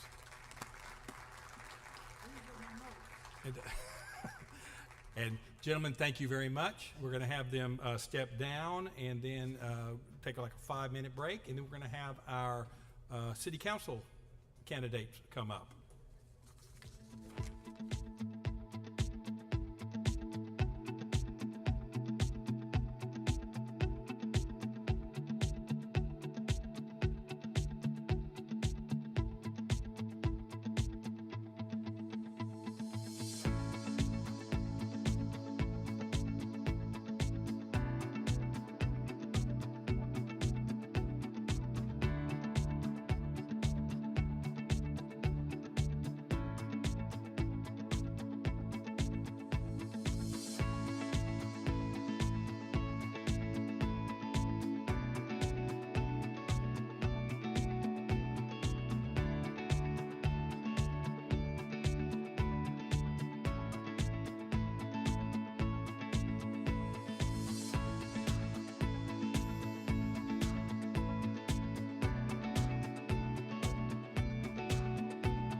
30 seconds, 30 seconds.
Ladies and gentlemen, welcome to the second part of our evening where we meet our council member candidates for the 2023 election. We have with us right now a candidate running for position number 4. There's 2 ways to run for public office: opposed and unopposed. And Christopher Caldwell is running unopposed for position number 4, and he'd like to say a few words. Mr. Caldwell. Thank you very much for this opportunity to at least introduce myself. Good evening, everyone, to the listening audience, to the viewing audience, and those who are looking by television. Who I am is not significant, but what I do is monumental. With that being said, I don't want to waste a lot of time speaking about my biography, but rather elucidate my objectives while serving on city council. My core tenets that I myself operate by are accountability, integrity, transparency, honesty. I want to be balanced, I want to be committed, and I want to be motivated. So that's how I operate under any circumstances. Really quick, when I say balance, a lot of people don't understand what balance is. Balance is basically me being a representative of all people, not a champion of a special interest group or a narrow perspective. So I am here representing the city of Stafford. When I say committed, I mean it's defined as constitutional relationships, attending meetings, and reading voluminous materials in preparation for meetings. Now, my platform and goals for the city of Stafford are to create a city that is, number 1, built for the people. Number 2, a city that is ran efficiently. Number 3, to help create a city that has identity and character. Number 4, a city that nurtures a civil society. And number 5, make sure we have a well-run administration. So every decision that I make, every thing that comes before us, it has to tie into one of those goals because it is beneficial to the community and to the citizens of Stafford. So when you're asking me a question or when you're asking me to vote on something, I'm going to see how does it tie into those core tenets for the city. And if it doesn't tie to those core tenets, then I'm going to ask you to go back and show me how is it going to enhance or benefit the city that we're living in? How is it going to make our lifestyle better? How are our community members, how are our citizens going to benefit from the decisions that we're making, or how are they going to benefit from the ideas that you're bringing forward? So those are what I operate by. Again, I ask everyone to judge me by my actions and what I do. Don't give me the benefit of the doubt. Don't give me any favor. Just watch me. And at the end of the day, if what I do is favorable, then I'll know it. If what I don't do is not favorable, then I would definitely know it. But again, thank you again for the opportunity. Thank you for the vote of confidence early in me. I really appreciate it. I think a lot of people had confidence in me because I've been on the school board for 9 years, and we have done a real good job. My team, I call them my team, and if it was another individual, they'll say their team, but it's my team tonight. We've done a really good job, and we're going to make Stafford a great place to live. I'm going to work with all of the city council members and whomever becomes mayor, because I have a wonderful working relationship with all 4 individuals, so that won't be difficult. But again, thank you so much for this opportunity, and I'll yield the rest of my time. Thank you, Mr. Caldwell. Round of applause, please. Thank you, sir. All right, candidates for city council. I think I told some of you I would call you up. I'm not going to do that individually. If you come on up, I'll get you placed in position, and then we'll introduce you.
All right, thank you, sir. Thank you, everyone. Thank you, candidates, for being here. We have 6 candidates running for 3 positions. We start off at my right, your left, excuse me, Xavier Herrera. I next have Jason Mejorado. We have Tim Wood, Matthew Veraman, Arthur A.J. Honore, and Virginia Rosa. All right, ladies and gentlemen, we're going to start very similar to the way the mayors started. I'm going to have 3 questions. Actually, there are 5 questions, but it's one at a time here. I'd like you to start out with a bio, tell folks about yourself, and then I'm going to follow up with why you should be council member. And please tell us which position you're running for. I'm going to start on this end and run it down the line. Thank you very much. My name's Xavier Herrera, and I'm running for re-election to the Stafford City Council position number 5. Prior to my service on the City Council, I served as the school board vice president for the Stafford Municipal School District, and I did that for approximately 6.5 years. During that time, I was the legislative advocacy chair, and I also served as the chairman for the City of Stafford's Planning and Zoning Commission. Also, I served as a member of the City of Stafford's Comprehensive Plan Committee, and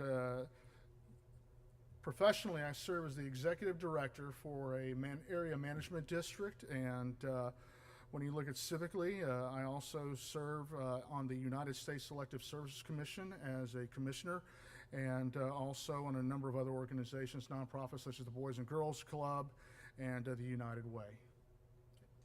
Thank you, sir. Jason, give us a little biography and what position you're running for. Good evening. My name is Jason Mejorado. I'm running for Stafford City Council position number 5 against Xavier. He's a great man. Obviously, I don't have any background in politics. It's my first time throwing my ring in the hat to take political office. The reason I'm doing this is because I'm tired of complaining and ready to take action. There's changes that need to be made. Myself, I am from Stafford. The last time I was on the stage was a 8th grade talent show, I believe. Did a rendition of Maria by Carlos Santana, drove the place wild. Might be records somewhere on that. but my kids go to the school, graduated from the school, my grandkids plan to attend the school. I'm thoroughly invested in the success of the city, and that's why I'm here. Thank you, sir. Thank you, sir. Tim? Good evening. My name is Tim Wood. I'm originally from Louisiana, but I'm proud to be here in Texas and in Stafford. I felt a call from Stafford. Literally, I got a call. As soon as I qualified to become a teacher, Deborah Nort gave me a call and wanted to hire me as a Spanish teacher. That was about 9.5 years ago, and I haven't looked back. I'm dedicated to this city and this community because I care about making things better. I care about the future.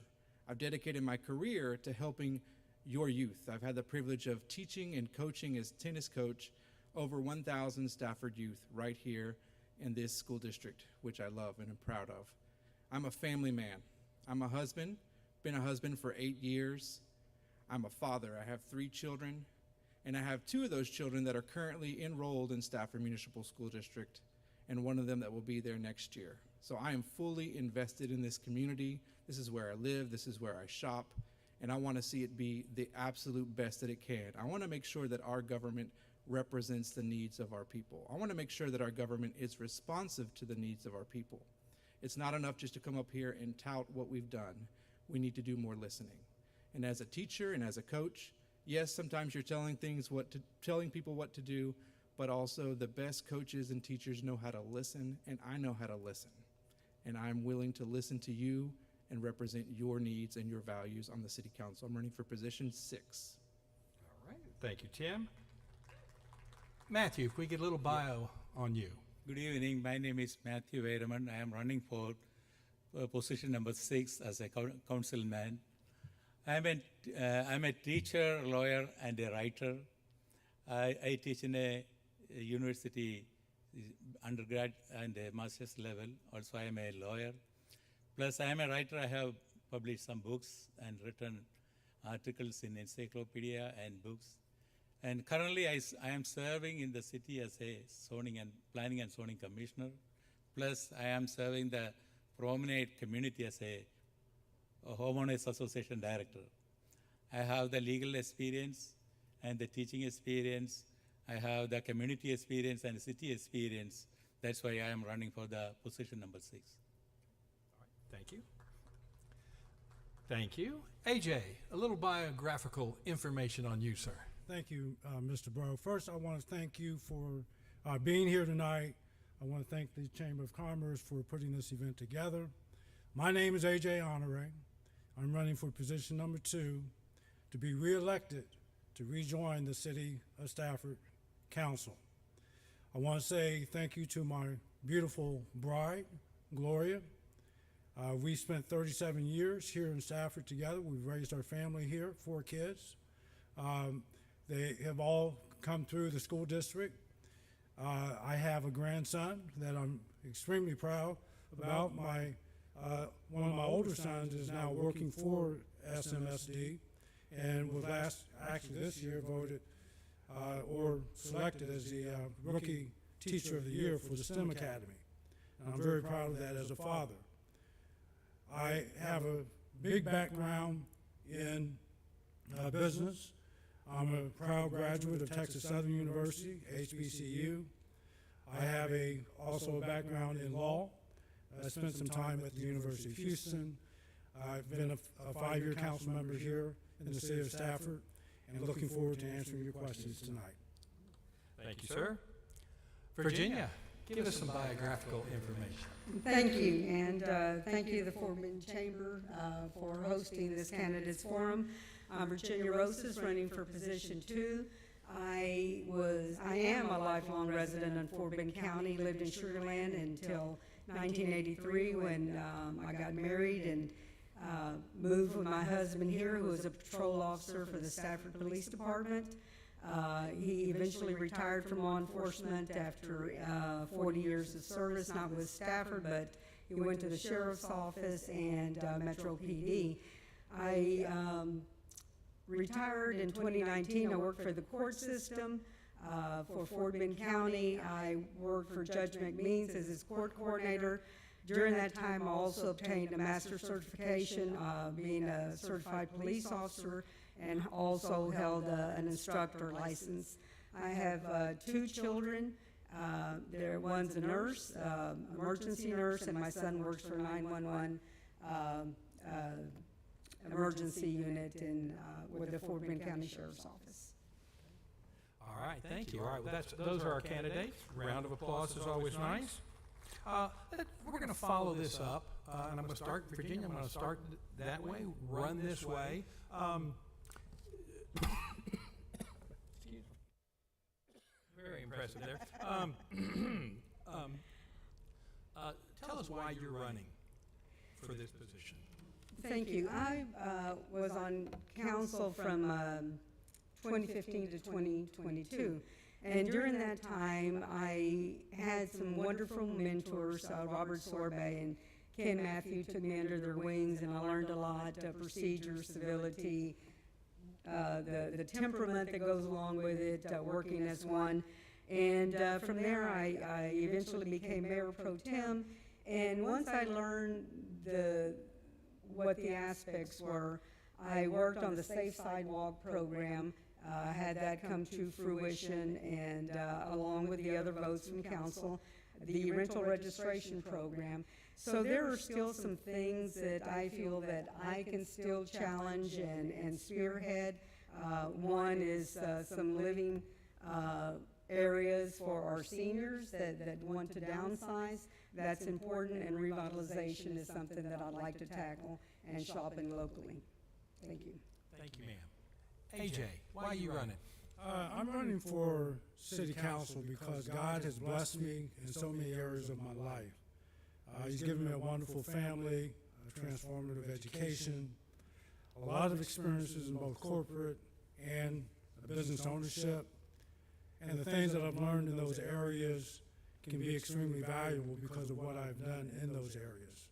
And I want to bring those talents back into the city. We've kind of veered off of some of the things that we worked on when I was on council. I want to see us get back on track and begin making the progress that we need to make as a city. I believe that Christian values don't have to be compromised when you look at political values. I believe they must intersect in some form or fashion, and I think as a country we've gotten away from that, but we certainly have gotten away from that in the city of Stafford as well. We don't have to be weak on infrastructure and education and security to maintain a conservative principle on finance. So there are a lot of reasons why I'm running, and I think tonight you'll find out some of those reasons. Matthew. I am running for the city council because I want to serve the city. That's my primary goal. At the same time, I want to represent the views and ideas of the people in the city. Besides this, I told that I am a lawyer. So we have 3-level legislation: the federal level, state level, and the city level. City is a local legislature. So I can use my legal experience when the city makes any ordinances. At the same time, I want to represent the views and ideas of the people, because sometimes people will talk to me when I serve the community as a homeowners association director and the planning and zoning commission. I got some information from the people. I want to give that information in the council and voice that for the people. Thanks, sir. Tim. I'm running because I sincerely believe that my unique experiences will add some value to our city council. I have 4 years of practical experience dealing with finances as a financial counselor, helping people to get out of debt and to organize their budget. I think that can be an asset to our community. I bring 9 years of being an educator and a coach involved with the youth, which will bring a needed focus on our future. I also bring a lifetime of being service-minded. From my earliest years in childhood, throughout my youth, I've had an opportunity, thanks to my parents' good upbringing, to learn to get out of my own home and serve other people. I left my comforts in my country and went to the Dominican Republic to serve the people over there. I volunteered after hurricanes, and I like to get my hands dirty doing the good work of helping people in whatever situation they're in, and I think that this will be an asset. I am willing and ready to serve. Thank you, sir. Jason, why are you running for city council? I am running this for city council because, as Mr. Wood has stated, I also have a lifetime of service. I served my country for 10 years in the United States Marine Corps, and it built a pride in me that is unbreakable. Now I've come back to Stafford, Texas, and I've seen the degradation of the city over the years, from the time I was in kindergarten to the time my youngest daughter graduated 2 years ago. The degradation of education, the degradation of services, and I feel that the city needs a proven leader, not only a combat veteran, but somebody that has critical thinking skills to look at a problem and be able to solve it efficiently and expeditiously. And that's why I am running for city council, for the future of everybody of Stafford, your children as well as mine. Thank you, sir. Xavier. Thank you very much. I'm running as simply because Stafford's my home. Stafford is a place that has educated my 3 children. Stafford is a place where I raised my family. And I truly honestly believe that our city has a bright future and a promise with opportunity. We have a strong community. It's a very diverse community. And we have a lot of great tools. But to answer your question, it's my home. Thank you.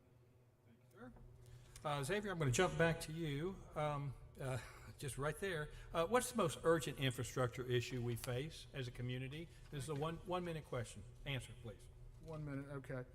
So, the most urgent infrastructure needs right now that I see is looking at our residential areas, making sure that our infrastructure, while it is for a good amount of areas,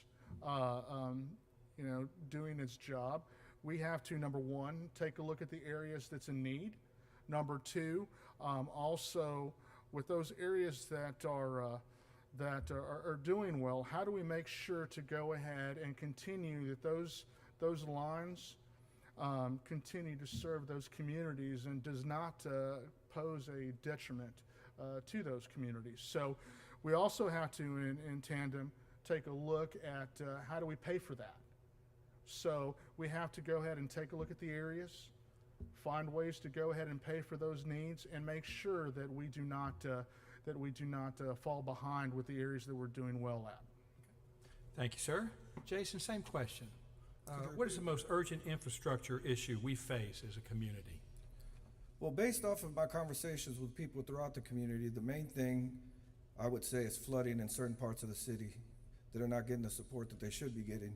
The other thing, which would be a supply line issue, is grocery stores. We shouldn't be putting all our hard-earned dollars in Sugar Land, Missouri City. So based off of the citizens of this city, it seems like those are the 2 biggest things that we face right now. And I hope to get into office and rectify those issues for the people. Thank you, sir. AJ, down to you. What in the current city budget are you concerned about? I would love to respond to the infrastructure question, but I'll go ahead and respond to the budget question. We have 3 candidates that are current city council members running against our mayor for a very specific reason. I think the number one reason is because we have lied about our financial condition in this city. We're in a bubble, and that bubble is ready to burst. We spent $42 million over the last 5 years that came into the city as one-time revenue. That's from COVID relief, that's from transfers that we've made from other healthy funds like our SEDC and our HOT fund and our MST fund, and we've also borrowed money. That's one-time money. It's not coming back again. And we've used that to pay for recurring expenses in our city. We can't continue to do that. That bubble's going to burst. If we don't fix our current condition, and I know our current mayor continues to say that we're in a healthy position. We're not. I'm concerned about that. Thank you, sir. Virginia, what in the current city budget are you concerned about? Well, I just totally have to disagree with my opponent because what he just stated is that the money did not go to reoccurring items.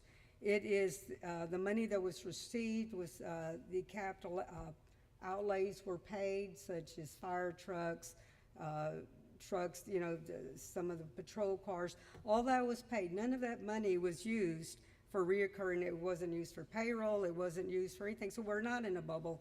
And that we have at least $8 million in the balance fund, I think we're doing extraordinarily well. And this is what really concerns me, is when candidates try to insinuate and scare the public that the budget is gone bust, the sky's gonna fall, and it's not. We're in a really good position, and we continue to be there, but we just have to keep making the tough decisions. Thank you. Thank you, ma'am. Tim, let me go to you with the question. Do you think the city is providing sufficient services to its constituents? And if no, how would you pay for additional services? That's a great question. We have a unique situation being a zero property tax city. And at the same time, just like our neighbors in other cities, we want to make sure we have great services for our residents. And so the question was in regards to whether or not we're meeting those needs. I think the answer is no. I think we're doing a lot of things really well, but when I go out and I knock on people's door and I have an opportunity to listen to them at their doorstep, there are still some things that need to be addressed. And one of those principal things Mr. Mejorado mentioned, we got to do right by the least of those that are in Stafford. Because I'm fortunate enough to live in a neighborhood that doesn't flood, doesn't mean it's not important for those people who don't have the good fortune of living in a well-drained area. That's important. We have to prioritize the security and safety. How are we going to pay for it? We're not going to pay for it by putting a burden on our residents through a property tax. You have my commitment on that. We can find alternative sources of revenue and make sure we're attracting the right kind of businesses to bring in retail dollars so we can afford to fix the problems that we have. Thank you. Mr. Matthew, the same question. According to my understanding, the city is providing reasonable services to the community, but at the same time, we have to consider the budget. So sometimes people have some complaints about the flooding in some area, but this is an old city. It was constructed in 1960 or some other years. So we have to consider how city can do certain things in the flooding areas. But besides that flooding, the city is giving good services to the constituents, that I believe. Thank you, sir. All right, let me ask this question to everyone, and Matthew, I'm going to start with you. What does the city need to stop doing right now in a 1-minute answer? What is the, yes, what does the city need to stop doing? The cities should stop doing the construction of the godowns and other things, and they should focus on the retail. They have to bring some retail business here. So they should focus on the godown services. Thank you, sir. Tim, what should the city stop doing right now? I think it's really simple. I hear the thing from so many people. We don't need more gas stations and we don't need more warehouses. That's not a net benefit for our city. Sure, it's convenient to go to Circle K at midnight if you want a snack or pick me up or whatever, but we don't need 20 options at midnight to go to a gas station. We need the kind of retail that's going to sustain our economic model. We do not want to burden our residents with a property tax, so we need to bring in the right kind of businesses. Some of the people up here have been part of the decision makers to bring in these warehouses, and in planning and zoning to decide to bring in these gas stations. We need to be intentional. We can't just accept whoever wants to come here. Let's be intentional and give the right kind of businesses, attract the right kind of businesses that will do right by our residents, that will service the needs of our residents and sustain our economic model. Thank you. AJ, same question. What should the city stop right now? Yeah, Mr. Woods probably took the number 1 area, so I'll go to the number 2 area, which I've already talked about, which is stop lying about our financial situation. We need to be honest about what we're doing with our financial books. We've created a mirage of a fund balance through transferring funds from other fund balances, using funds that were borrowed, and also using funds that were one-time revenue, like COVID relief. And we did pay, and we gave raises just recently to our staff to try and bring some pay parity into our human resources, and that came from revenue that was one time. How are we going to continue doing that in future years if we keep lying and not fix our revenue problem? Thank you. Jason, same question. What should the city of Stafford stop doing right now? I mean, there's been a lot said on that side as far as what things should be done. For me, I would immediately stop open enrollment at the school. I feel that it's degrading the education that the students of Stafford are getting because of the number of kids that are currently in that school. We need to focus on the citizens of Stafford and the education of their children to ensure that we are putting the best and brightest forward and stop prioritizing certain kids' education with the incentives of like STEM Academy. I think everybody should attend that school. That shouldn't be something that you have to meet criteria, because if the least educated person in the school is failing, that's not that kid's fault, that's the educator's fault, that's the fault of the parents. We need to ensure that these kids are being brought up and educated in an intelligent way versus trying to teach everybody around the area. Thank you. Thank you. Virginia, what should the city of Stafford stop doing right now? Both sitting city council members and all candidates right now need to stop denigrating our beautiful, wonderful city. I'm proud of our 7 square miles. Yes, we have problems. Every city has a problem, but what other 7 square miles has their own school district? Premier School District has STEM, robotics, students receiving certificates, their associates before they even get their high school degree diploma. So stop denigrating. Yes, we have a few problems, but we have a Stafford Center. Look at this, where we're sitting in. So we have a lot of wonderful things. We need to be our own cheerleaders, because if we keep this up, who's going to want to relocate here, do their business, and bring their children if we constantly say what an awful place we live in? Thank you, ma'am. Xavier, what would you stop right now?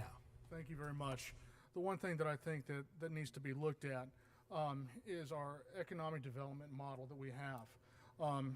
And that goes into our EDC, Economic Development Corporation. I believe we need to begin to hire an executive director. There's a number of folks that will talk about a grocery store coming to Stafford. I can tell you that when I served as the communications director for the county judge, we worked diligently to bring in a number of companies to the county itself, one of which was HEB into actually here Stafford. One of their biggest arguments, and I understand that people tend not to like this, but it's actually traffic. How many cars that come up and down the road, how many feet will come in and out? Because when all is said and done, we're looking at money.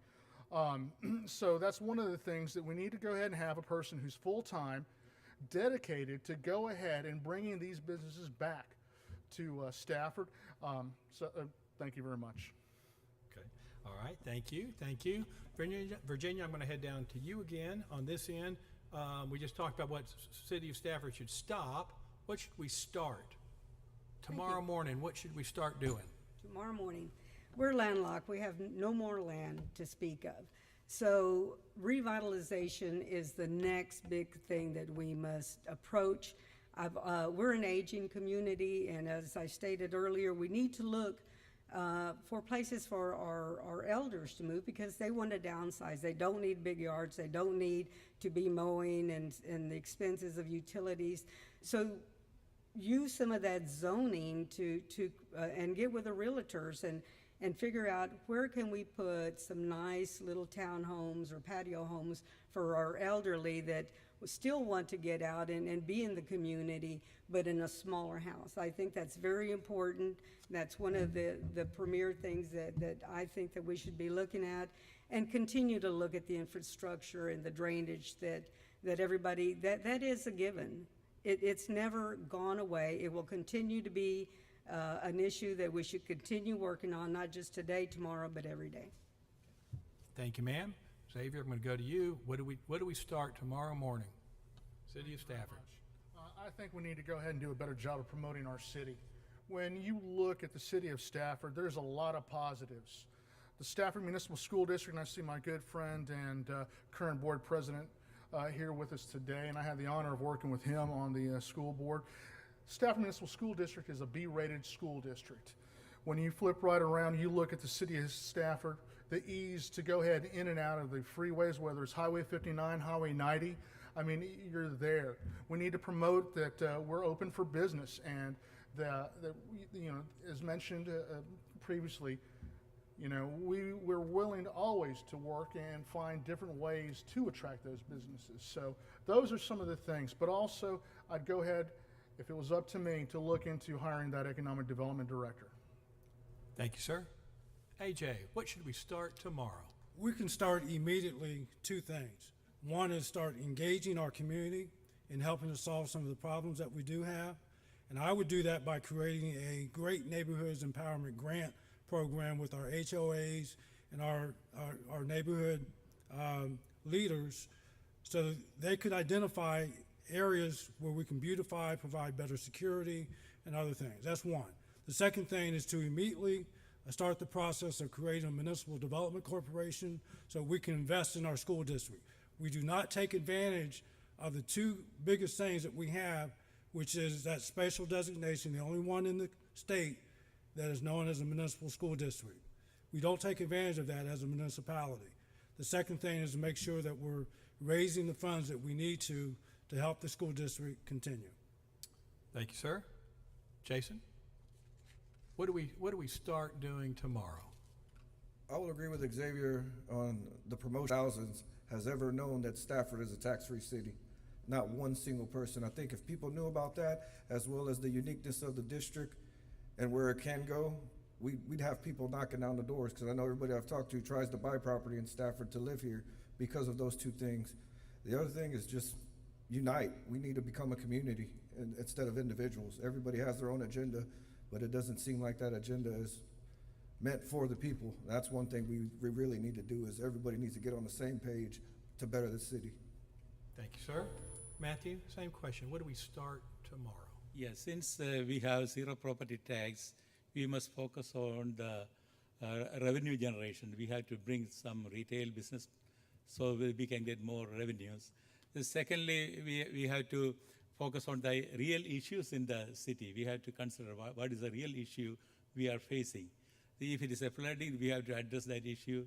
Then the safety and security is the major concern. That is, it includes the road system and other infrastructure. So we have to focus on the safety and security of the residents, and we have to generate more revenues to the city. These are the things we have to start. Thank you, sir. Tim, did I leave you anything? What do we start doing tomorrow? One thing we can start doing is something that Mayor Scarcella did a great job with, which is communicating with our residents. The way I became aware of this municipality and all the things that are happening in the great city of Stafford, and that we had a zero property tax, was a little newsletter I got every month, living in an apartment on the Fountains in 2012. That's not that expensive to get greater engagement. Who knows who else could be inspired by knowing what's going on? I think the best government we're gonna have is one that represents the people when people are engaged fully. I would love to see our city hall full whenever we have meetings. I would love to start going out to the neighborhoods on a quarterly basis and listening to people. Because if we're listening to people about their concerns, then we can be responsive, accountable, and give the best government that represents the needs and the desires of the citizens of Stafford. Okay.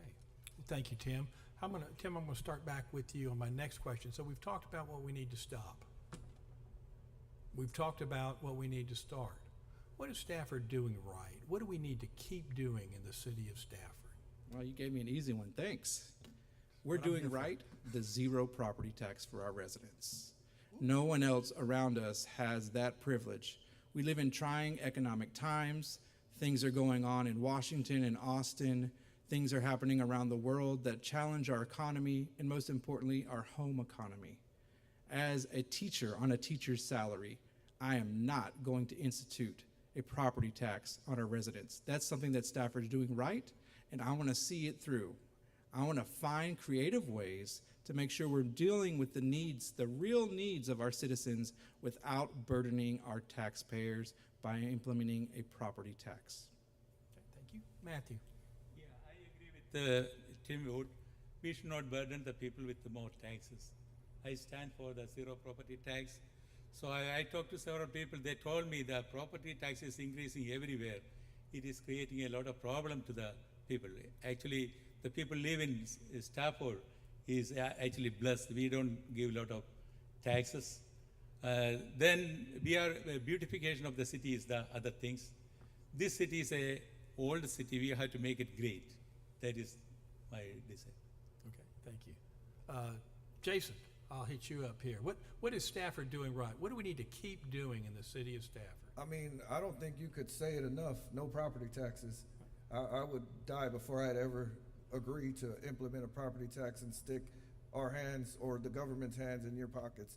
That's something I am adamantly against, and I would do what I can to try to get us to stop paying Fort Bend County's taxes, because they've been getting us pretty good here lately.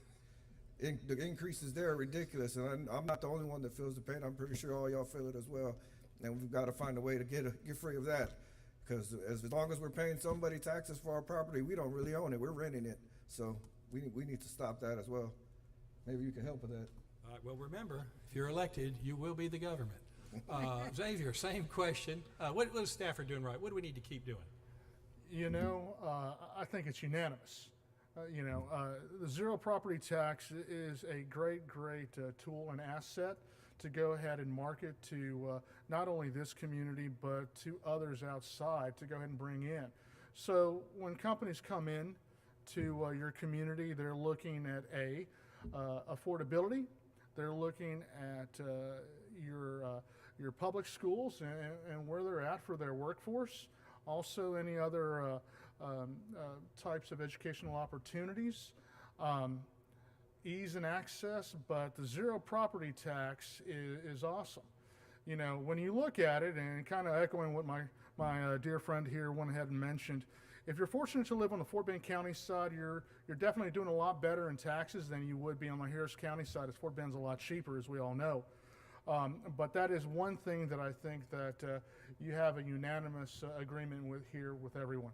So thank you very much. Thank you, sir. AJ, same question. What's Yes. Stafford doing right? Well, we're definitely doing zero property tax right. There are other areas of revenue generation that we're not doing right, but zero property tax, we have that right. But one of the areas that I'm really proud that we need to continue moving in this direction is revising our residential zoning ordinances.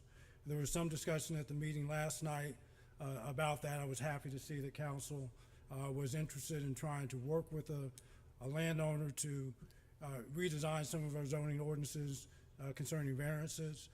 But if we get this right, we will be able to attract Generation Z and X citizens to our city if we do some things to change our residential setbacks that are required, invite developers to come in, not give landowners $2.5 million to build, to extend Cash Road so you can build more warehouses, but instead do things for building residential.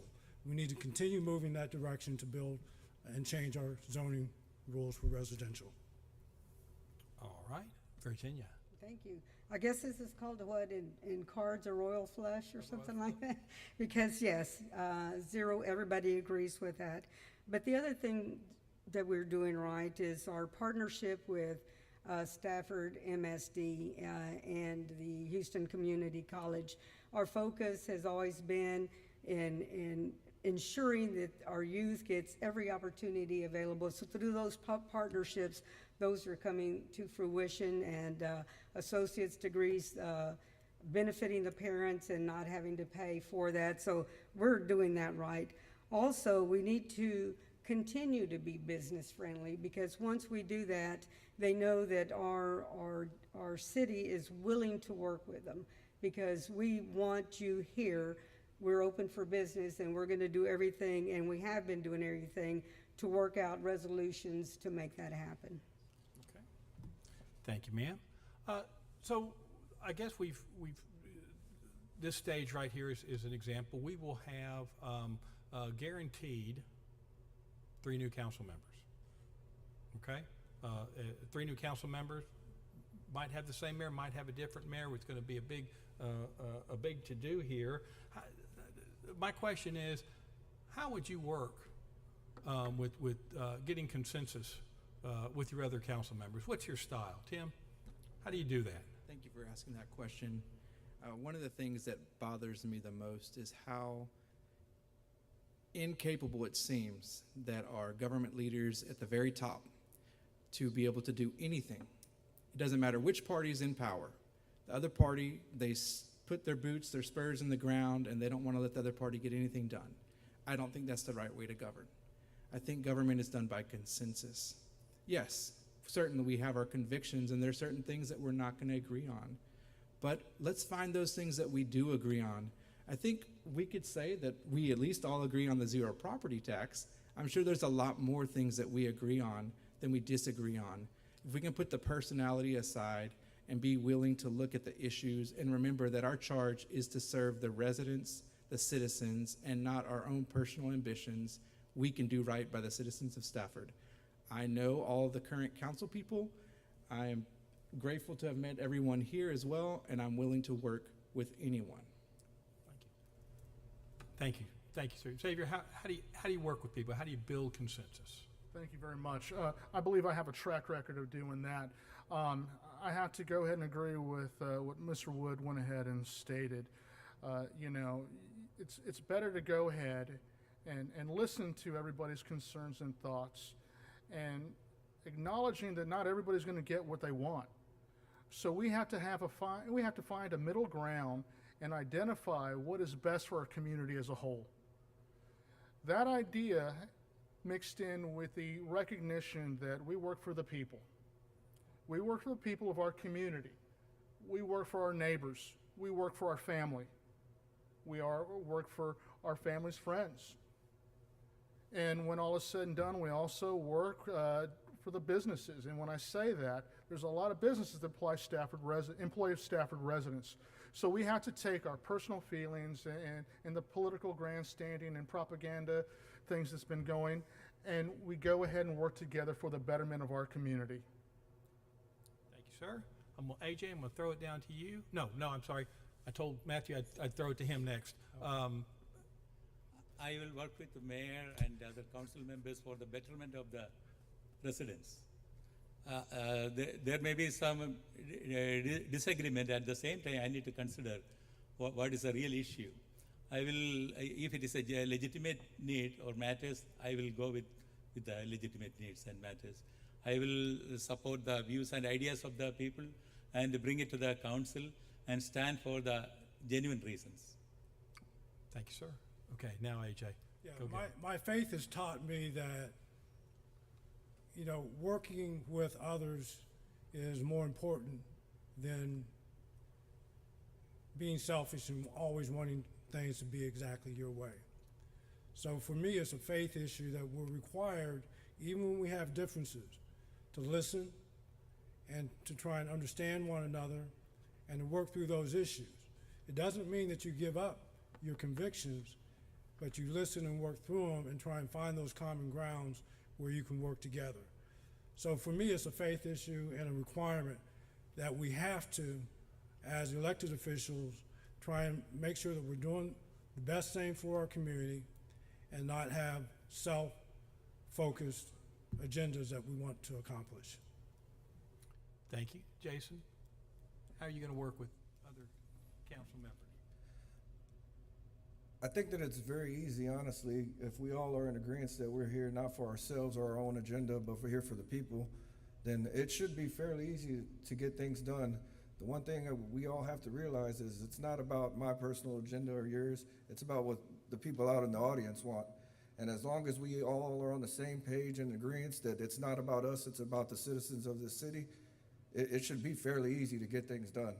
We just need to put our own pride and agenda to the side.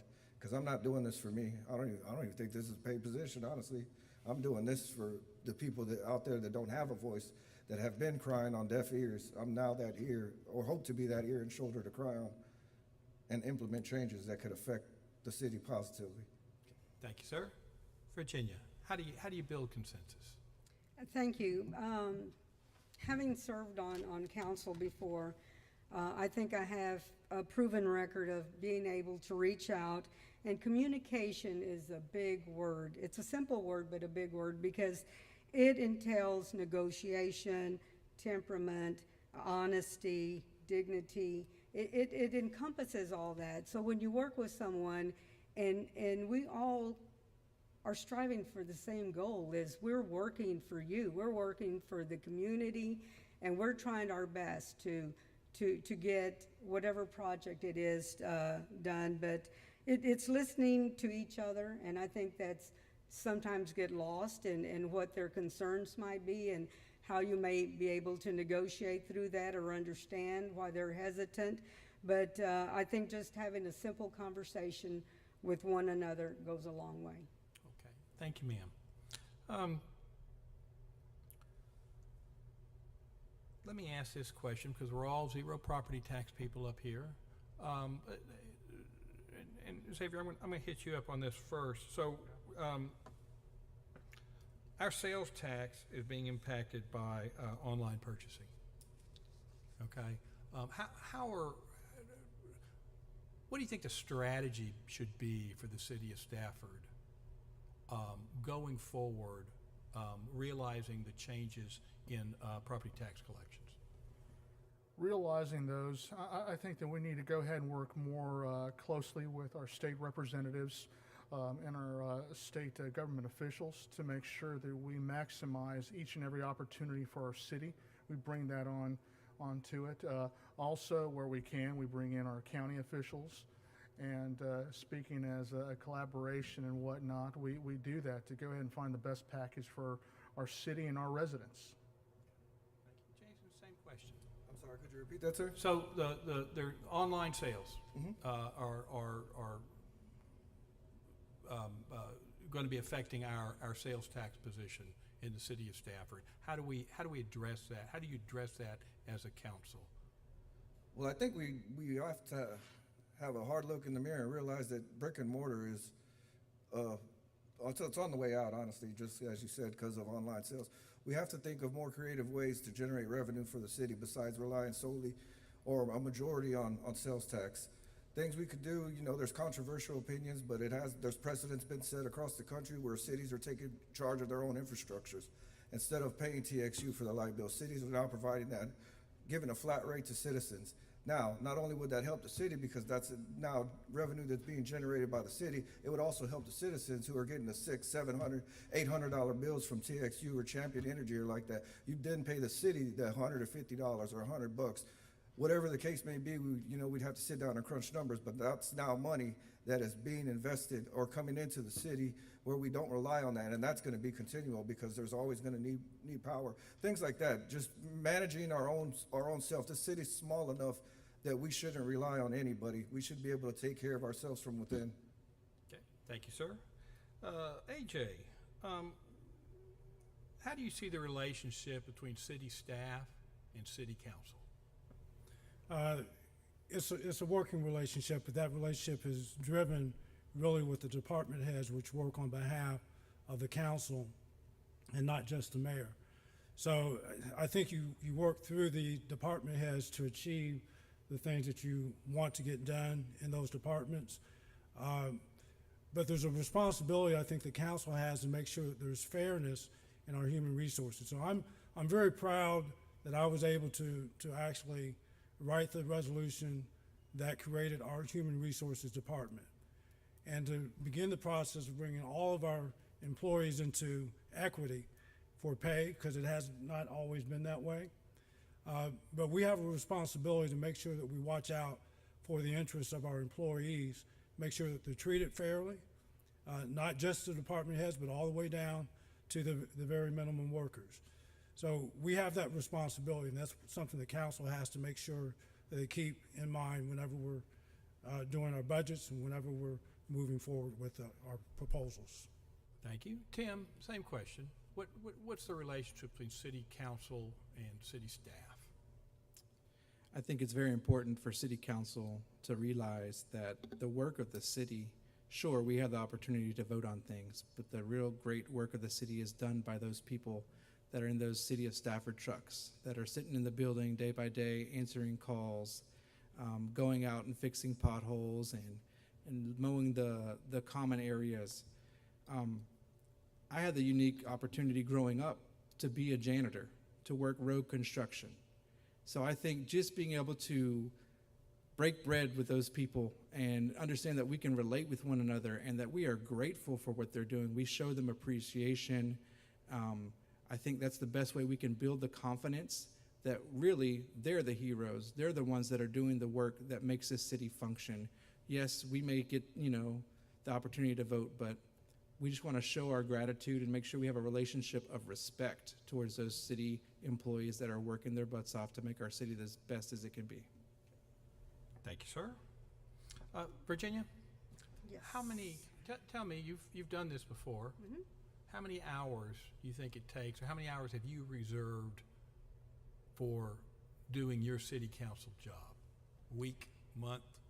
I don't want to go a year. It's too painful. So are you including the different, just Yes. city council, but because then you have different IT committees, 4th of July committee. Yes, ma'am, So I you have am. additional committees. So- All in, all So done. it's all inclusive is your Yes, ma'am. question.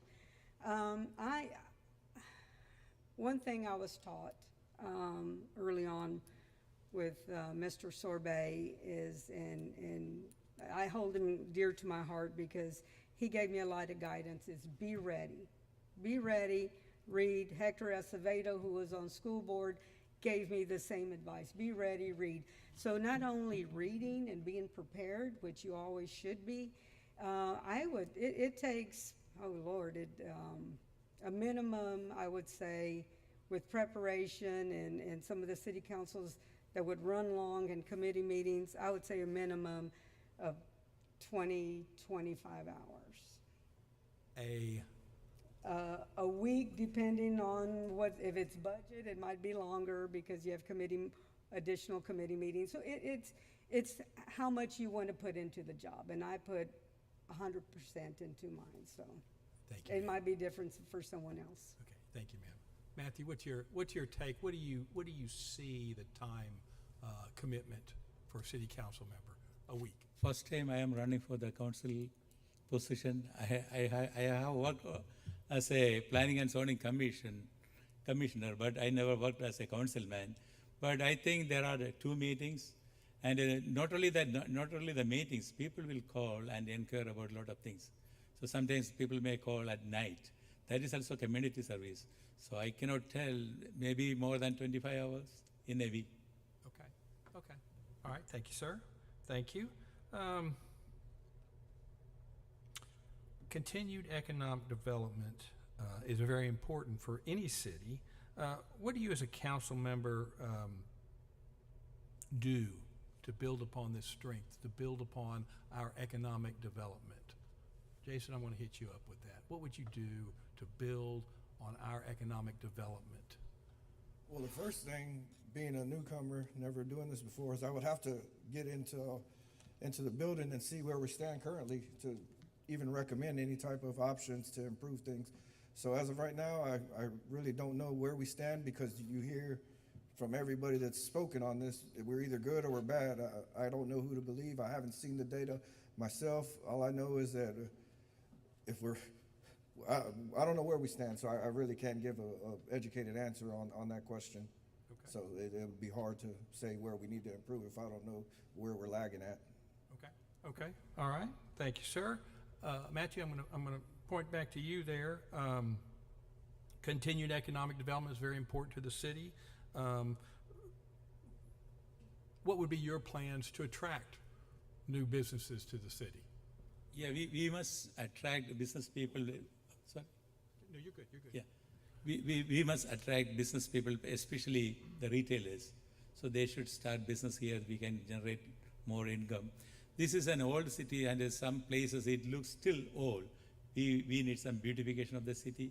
So in order to beautification, we had to make some plan, and we had to check with the owners of the property. Then only we can do certain development. And we have to think about the budget of the city. And we must make this old city great. That is my plan. AJ, I've got a question for you. Today at Fort Bend EDC, a biotech company who's just put in a facility here that's a warehouse, going to be doing biotech. They're publicly traded. I don't think they generate a penny of sales tax. They'll employ 150 people. Good thing or bad thing? It depends, and this is what it depends on. We would have to make some changes in the way that we have our revenue structure in order to accept a company like that. And one of those changes You've would accepted that company. It's here. one of those changes would be realigning how we assess public service fees and make sure that we have something in place to make sure that they're paying a fair share for the services that are being provided by our city. The second thing is that with 150 employees, there's a value there. It's not just warehouses, because now you have employees that are coming into the city that can spend their money at local restaurants and other places. So it's not a bad mix as long as there are employees coming in and there's revenue being generated to support the services that those companies are taking up. Thank you, sir. Xavier, same question. Thank you very much. I appreciate that question. Unfortunately, I wasn't able to go ahead and attend that particular meeting. As you all know, that I sit as a trustee with the EDC Fort Bend County. I will say this, kind of echoing what Mr. Honore had mentioned. You know, you always want to go ahead and see where the direct and indirect opportunities lie. And one of the things, obviously, low-hanging fruit is to go ahead and create the opportunity for that particular company to utilize Stafford area businesses and restaurants, but also see what the opportunity is of them looking at their staffing and seeing if we can go ahead and in some kind of way find ways to get Stafford residents employed at that company. When we talk about living, working, and entertaining here, that's something I would look at. Okay, all right, thank you very much. Virginia, how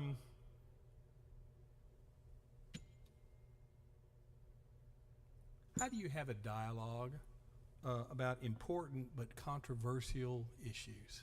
How do you do it?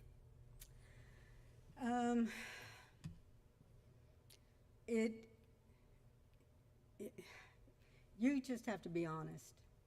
Honesty, because whatever the issue may be, you just have to approach it in that manner, because we're all different to a certain degree, and some areas we agree and some you disagree. So if, you just have to be very sensitive about the topic, whatever it may be, and understand that the person with you or you're speaking with may not agree with you, and so you just have to speak from the heart, whatever it is, and know that whatever conversation it is, it's going to be amicable, and it's just, a real honest dialogue is all I can say, because if you try to twist and turn and be cute about it, it's not going to work.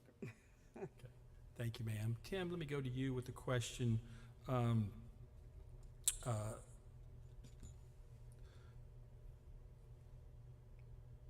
So, kind of along those same issues, if you've got an issue that your constituents want, all right, but is not necessarily beneficial to the city,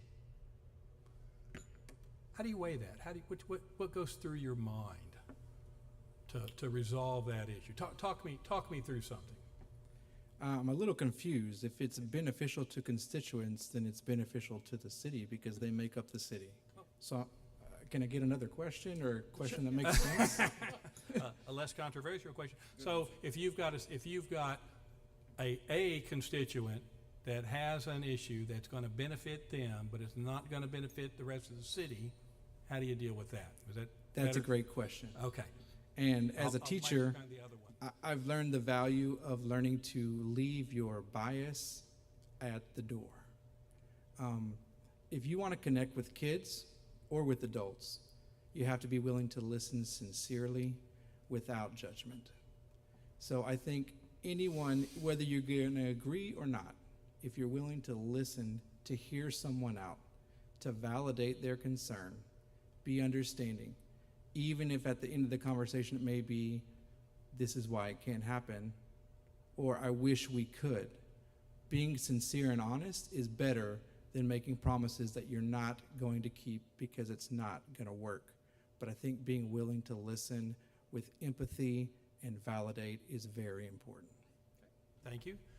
And Matthew, I'm going to ask you that same question, but I'm going to ask you a little bit different because I'm getting better at this, I'd like to think. So you've got an issue that's maybe good for one part of the city, but overall it's not going to work for the rest of the city. How would you communicate that to folks? This is the question to me, or? Yes, for you. Oh, yes, sir. okay. I will bring the matter to the city council and explain the matter to the city. If the other members and mayor explain to me that it is not beneficial and it will affect the budget, then I will go back to the residents and explain to them. Okay. All right. Thank you, sir. All right, Jason. Now I feel like you felt like I messed you up on the economic development question. Okay. I like that question. Yeah, you like that question? Yeah. Well, go back to my economic development. How are we going to do economic development? How are you going to attract folks to the city? Well, I think everybody could agree that a good deal benefits both parties, and that's something that we have to ensure that is occurring whenever we decide to put businesses in the city. Make sure it's beneficial not only for the business, because that will attract them, but beneficial for the city, and that would be the reason why we bring them, and that's the only way that this is going to work. I don't know if the deficit is because we've had one-sided deals in the past. Like I said, I haven't been in the office to see what's going on firsthand personally, but the fear porn that's being spit out around here, looks like we've been getting the raw end of the deal for a couple of deals that have gone on. I don't know how true that is, but we just got to ensure that it's beneficial to everybody involved, not only the businesses, but the city and the residents as well. Okay, great. I'm gonna run down here and I'm gonna change it because obviously my questions aren't good enough.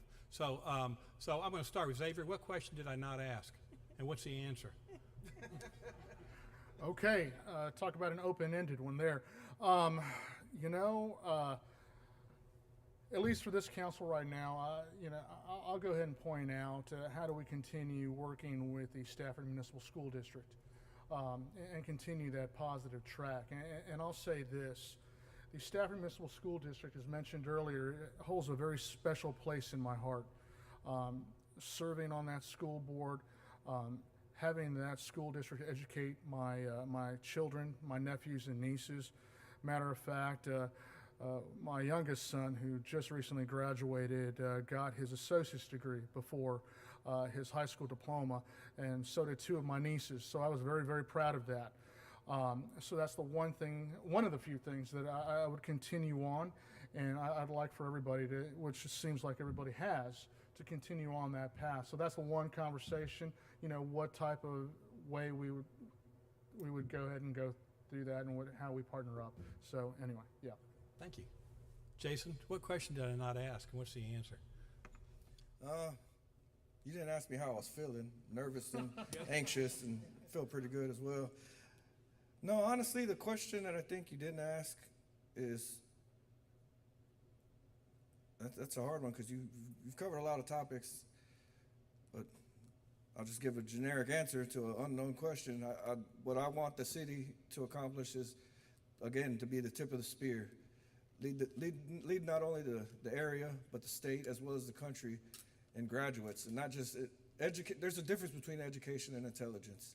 Anybody could be educated, anybody could read a book. It's the ability to process that and learn from that. And that's what I think we need to have our students coming out of school is not only educated, but intelligent, critical thinking skills, creativeness, things like that, because that will bring alternate solutions to problems that we've been facing for hundreds of years now in this country. So we just need educated minds, and I think critical thinking is probably the biggest thing we need to implement in the curriculum at Stafford Municipal School District. Thank you. So Tim, so I'm here, I'm asking questions, I'm the moderator. What question did I miss? What did I not ask you guys that I should have asked? And what's the answer? Well, I don't claim to know all the answers, and I think you've asked fine questions, so I don't want to be misconstrued about my little retort on the one. But I think maybe a question that hasn't been spoken is, can a teacher really do this job? Can I handle the demands of being a teacher and a coach and still show up 100% for our city? And I want you to know that the answer is yes. I am willing and I am ready to serve. Yes, being a teacher, being a coach is demanding. Being a father, being a husband, being a young homeowner is demanding. But my heart is in this work. I want to serve and I'm ready to serve. And the only way that I'm able to do all those things is because my wife is right beside me. I couldn't do it all by myself. It's because of Brisa that I'm able to do more than a lot of people would be able to do with their time.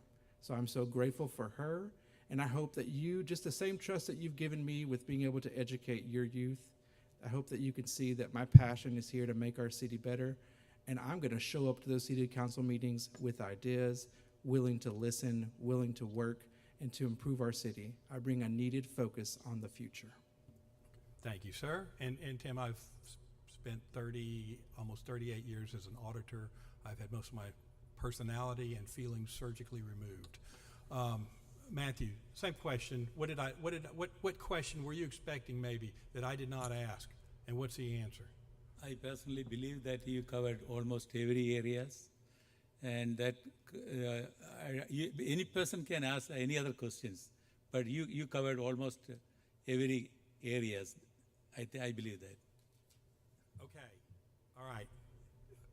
I'm asking this question entirely wrong, I guess. AJ, there's a question I didn't ask, I needed to ask, right? That's a great question. Okay. That's a great question, and the question that we haven't talked about today that you haven't asked is just how much infrastructure work do we need to do, and how are we going to pay for it? In 2018, Council commissioned our Public Works Director to do a study, a 5-year capital plan. And that capital plan revealed that there was $35 million worth of work that needed to be done. However, there was a muzzle put on that plan. I got my hands on that plan a couple years ago, and I've shared it with council and the current mayor. No one has addressed the big elephant in the room on how much money needs to be spent and how we're going to raise that money. I only have 10 seconds to answer that, but I do have a plan to raise $5 million without doing a property tax that will help us fix our infrastructure problem here in the city of Stafford. That was a good question. Virginia, what question did I not ask? And y'all stop trying to spare my feelings on this. What do you want to know? And you got to give the answer too, so that's a two-edged sword. Thank you. Okay. Well, I tend to agree that there are capital projects that need to be addressed, and I believe they are being addressed. I believe that once I spoke to some of the department heads and even the mayor recently, is that there's projects that are being, once this list is complete, evaluated, and then pick a project a year, whatever it is, and just start naming all the projects that need attention without it interfering with the infrastructure and know it's there. But I think a capital projects program is important, and so as far as rotating the fleet is that town that have different needs, but I think that is a real important area that be addressed. Okay. Thank you, ma'am. I'm going to ask a question now. This is a yes/no. All right. It's going to be completely unfair. Y'all ready for it? All right. So we have long-term assets. We have long-term infrastructure. I think those infrastructure assets are good. All of you had great questions to ask. See now I'm doing it. That's a great question, Chris. So the infrastructure, we talked about infrastructure, long-term assets. We're going to buy long-term assets. Do we use debt to pay for? No. Yes. Got a yes. No. No. No. No. So we're going to start, Tim, I'm going to start with you with closing remarks. All right. Now we got 2 minutes on this. Watch our timer. She gets very angry. No, she's a sweetheart. But Tim, we go to you. Why should Fort Bend Chamber of Commerce for putting on this a great event to allow our citizens the opportunity to listen to the candidates. I'm grateful, first of all, to my wife for supporting me unfailingly, for my children for tolerating sometimes my absence so that I can be out on the campaign trail, meeting the residents, and having the opportunity to get to know you and to listen. I bring to the table 9 years of experience educating youth, listening, learning, and connecting with people. I bring 4 years of practical financial experience where I had an opportunity to, again, listen with empathy and help people, give them the tools to get themselves out of debt, to improve their situation. I want to improve the communication between our council and our community. I'm committed to being available and willing to listen, to showing up in neighborhoods, and not just to tout the things that we're doing, but to listen to your legitimate concerns and finding creative solutions to fulfill those needs that we have without burdening our residents with a property tax. You have my commitment. I will not increase the burden on our residents. I understand what a struggle it is as a young home revenue to do right by our citizens. We shouldn't leave other people behind. Just because my station is good doesn't mean all is well in Stafford. Yes, I love this city. I'm proud of what it's accomplished. I'm proud of our municipal school district. I've put my blood, sweat, and tears on the 6 Stafford City Council. TimWood.org is where you can find more about my platform. Thank you, Tim. Matthew. Based on my education and legal experience and other things people should sell. Experience with the Promenade Homeowners Association. I am serving the community and the city. At the same time, I am a faculty, teaching experience more than 10 years, and practicing experience more than 25 years. I am married for 37 years. I have children and 4 grandchildren.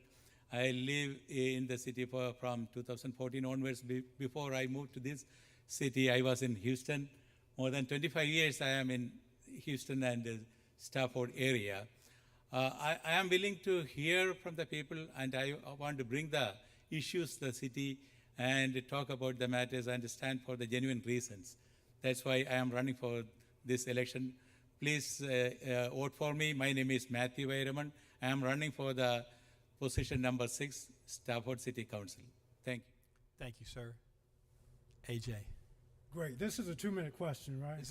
No, it's a very short question. It's the 2-minute answer. Oh, 2-minute answer, 2-minute answer. Absolutely right. Yeah. I'm going to take my first minute to expound on the last question, management. Because my son just bought a house. If I told my son, you need to wait until you can, son. I think we all understand that concept. And it's the same thing. Why would I tell my residents that you're flooding, you have drainage problems, we don't have the funds to take care of it, but what we do is we go find a way to create revenue that's sustaining revenue, and then we take that revenue and leverage it in a way using long-term debt in order to go fix those problems for our residents so they can live the way that they need to live. That's a very simple concept. That's why we use long-term debt, $1 billion of non-tax bonds, which is long-term debt. So I understand the concept of what cities need in order to fix problems. But we can't go issue debt if we don't have a revenue stream to pay for it. And that's what we did. I only have 30 seconds left. So I'm going to go ahead and move to my closing statement.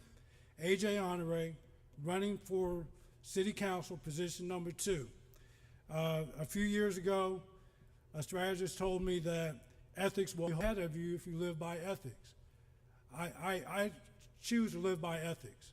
And whatever happens in this election, I'll be satisfied with that because my response to the citizens will always be based on ethics, not political convenience.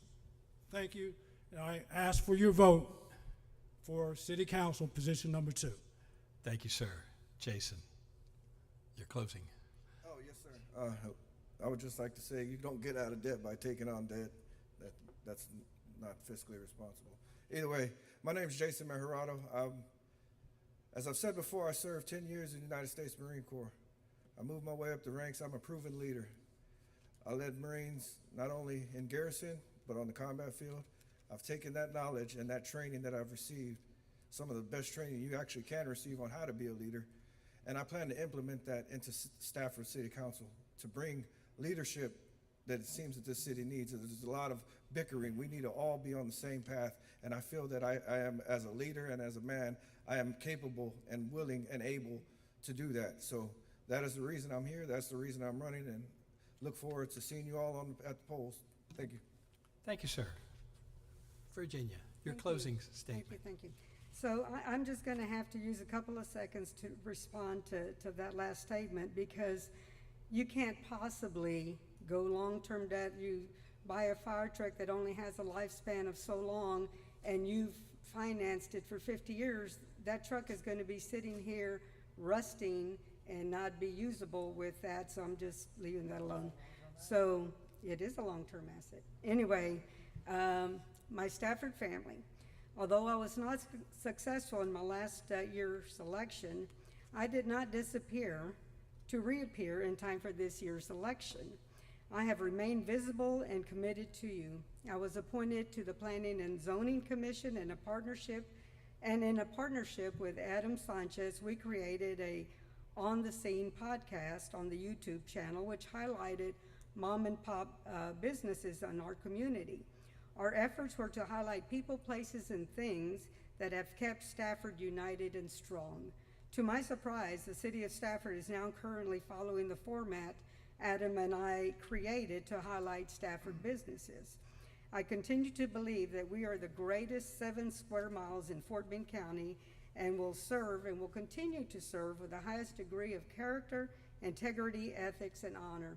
And you can see that through my past history in serving on all the different committees, the 4th of July, Mayor Pro Tem, the IT Committee, the Humane Committee, the Comprehensive Plan Committee. So all that comes together with how much that I've grown serving you, and I know that that I will continue to do the job with the highest degree of character and give you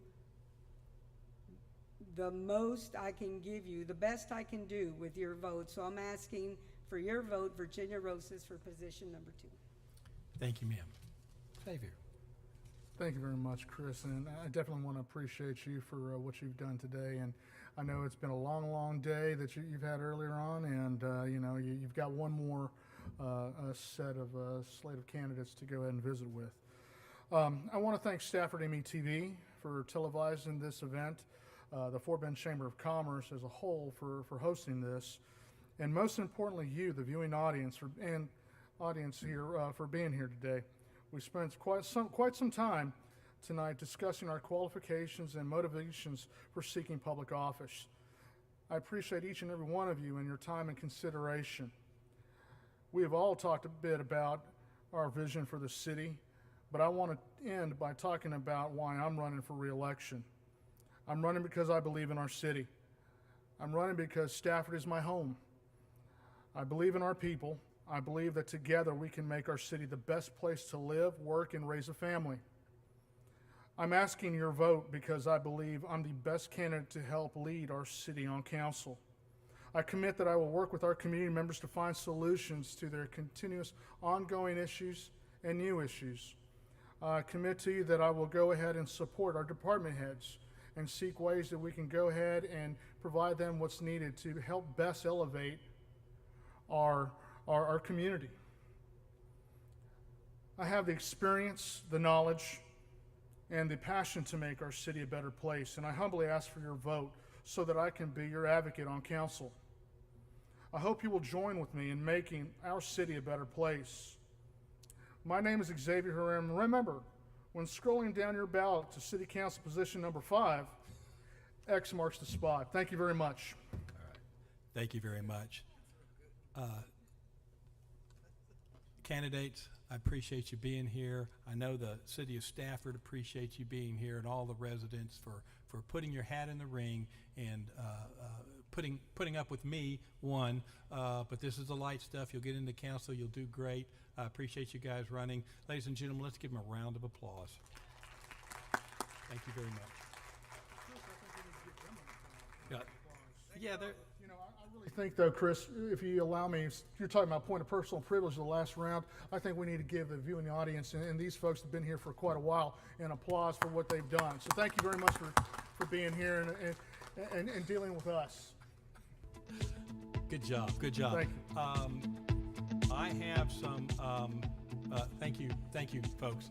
I have some school board candidates. I don't know who all's here.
Well, welcome back, ladies and gentlemen. We are here now at our Stafford Municipal School District Trustee Election Section. We have with us in studio on stage here Mr. Edward Rector, who's running for position number 6, and he's going to spend a little time and tell you about himself. Thank you. First of all, thank you for Fort Bend Chamber for allowing me to come here and talk to the people, citizens of Stafford, why I should be the school board position number 6. Thank you very much. Thank you. I'm kind of nervous, but I'm okay. My name is Edward Rector. I'm running for school board trustee position number 6. I'm originally from Houston. I grew up in Houston. I moved to Fort Bend County. I'm sorry. After graduation from high school, I went to Sam Houston State University. After continuing education at Sam Houston State University, I moved back to Houston. I attended the University of Houston Police Academy. After completing the police academy, began my employment in Harris County Precinct 7 as a truancy officer. My duties as a truancy officer where I talk to the parents and the kids in regarding truancy and attendance. During that time as a truancy officer, I also did community service, help the parents and the student with whatever information that they need to get the kid back on track, get his attendance back up. As a deputy constable, I was also a DARE program, which DARE program is Drug Abuse Resistant Education. The definition for DARE is an educational program that seeks to prevent the use of students from using controlled substance, joining gangs, and that has violent behavior. Also, I did DARE for 1.5 years, and I was a truancy officer for 2 years. And I enjoy working with the students and working with the parents. Also, as continuing my education, I received numerous credentials as a peace officer. I also have a master's peace officer in law enforcement. Also, I have a certificate, DRE, which is drug recognition. Also, I have other credentials of crime prevention, talk to the parents about safety in their home and other information that they need to be safe, whether they're at home or in a vehicle or in other places. Also, I'm a business owner. I have a after-school program, the Houston After-School Program Learning Center. I've been having that program I'm the founder of Houston After-School Program. I've been having that program for 15 years.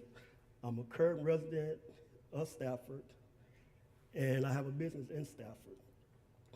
I'm a patrol deputy for Fort Bend County, Fort Bend County Precinct 2. I enjoy working with the public. I believe in community service, giving back to our community. Also, Houston After School Program offers different activities for students. We offer free tutoring. We offer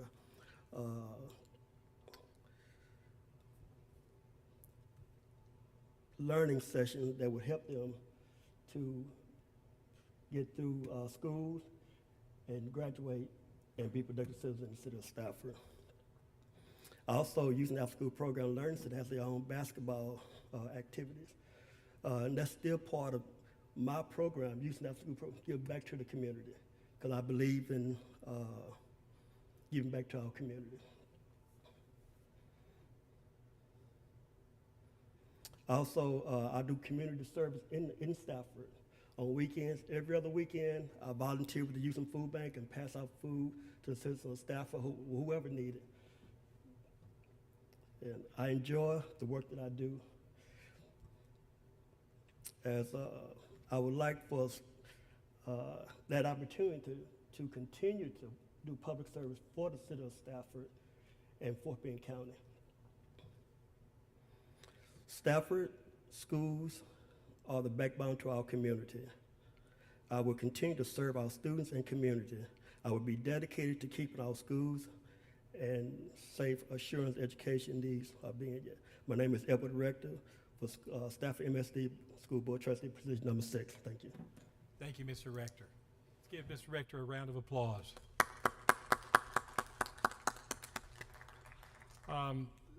Mr. Sanchez, who I guess is also running for 6, could not be here tonight, but we do want to congratulate him and his fiancee on the birth of their baby this week. So we're going to give him a pass. Okay. Thank you, sir. Next up for position number 6 is a write-in candidate, Greg Holzapple. And I hope okay, good, he can hear me, all right.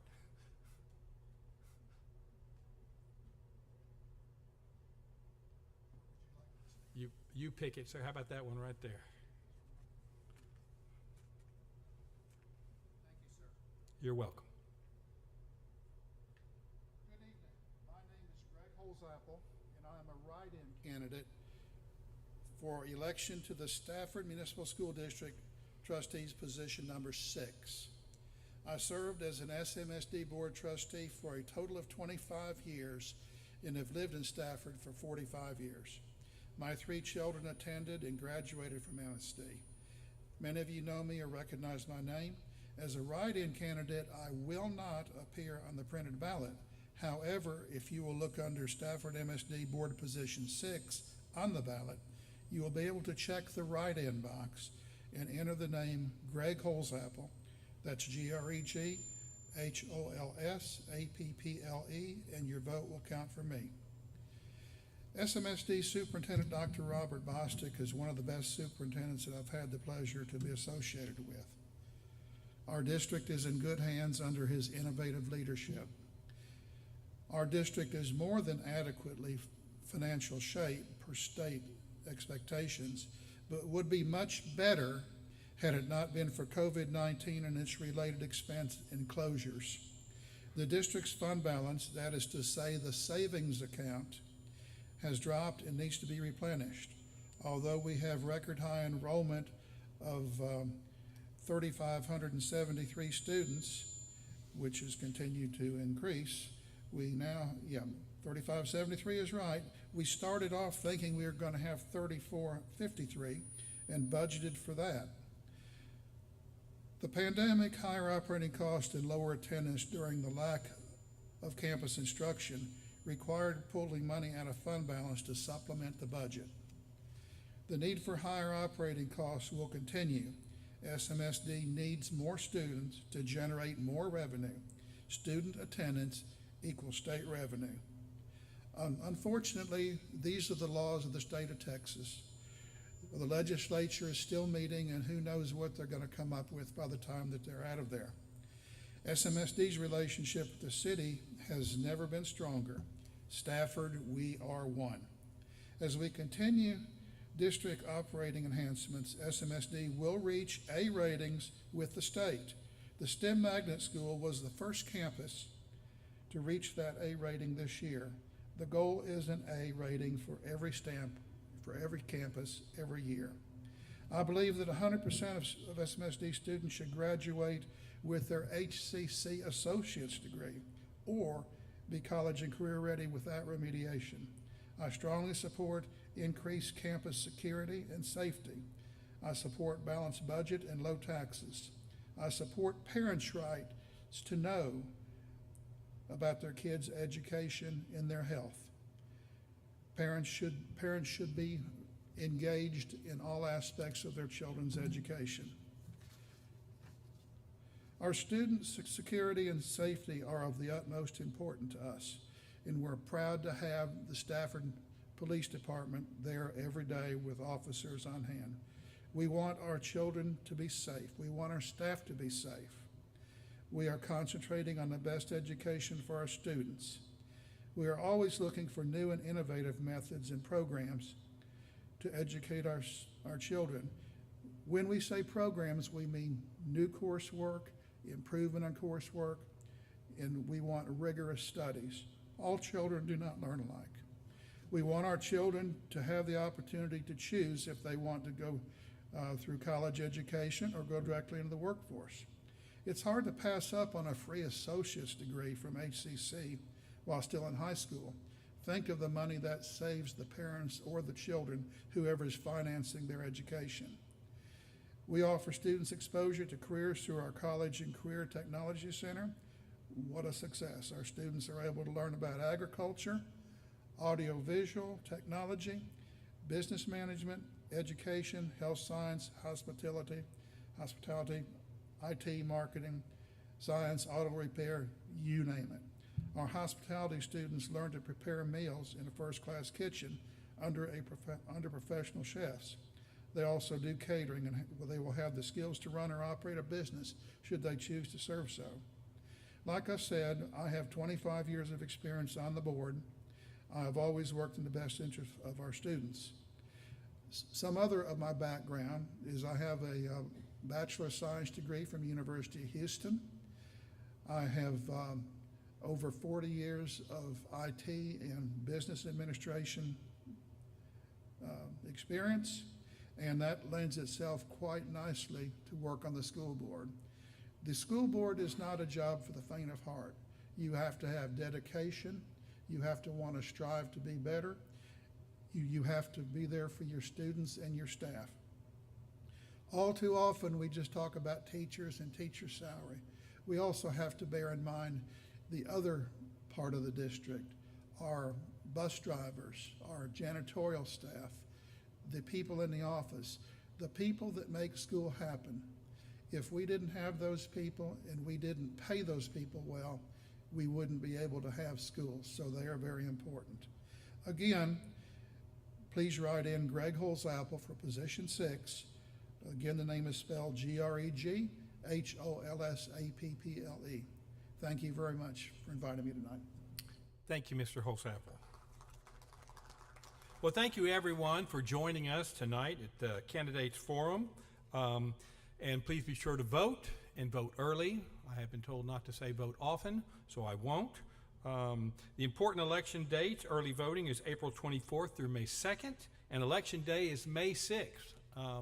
A good democracy depends on an educated workforce and an educated populace. So I'm glad that you've been out here. I'm glad that you've learned about the candidates, and we look forward to a wonderful year after this election. We have some upcoming events. The 2023 Fort Bend Health and Wellness Expo is Thursday, May 4th from 4 to 7 o'clock at the Missouri City Community Center. We thank you, and we hope everyone has enjoyed the forum tonight. Good night.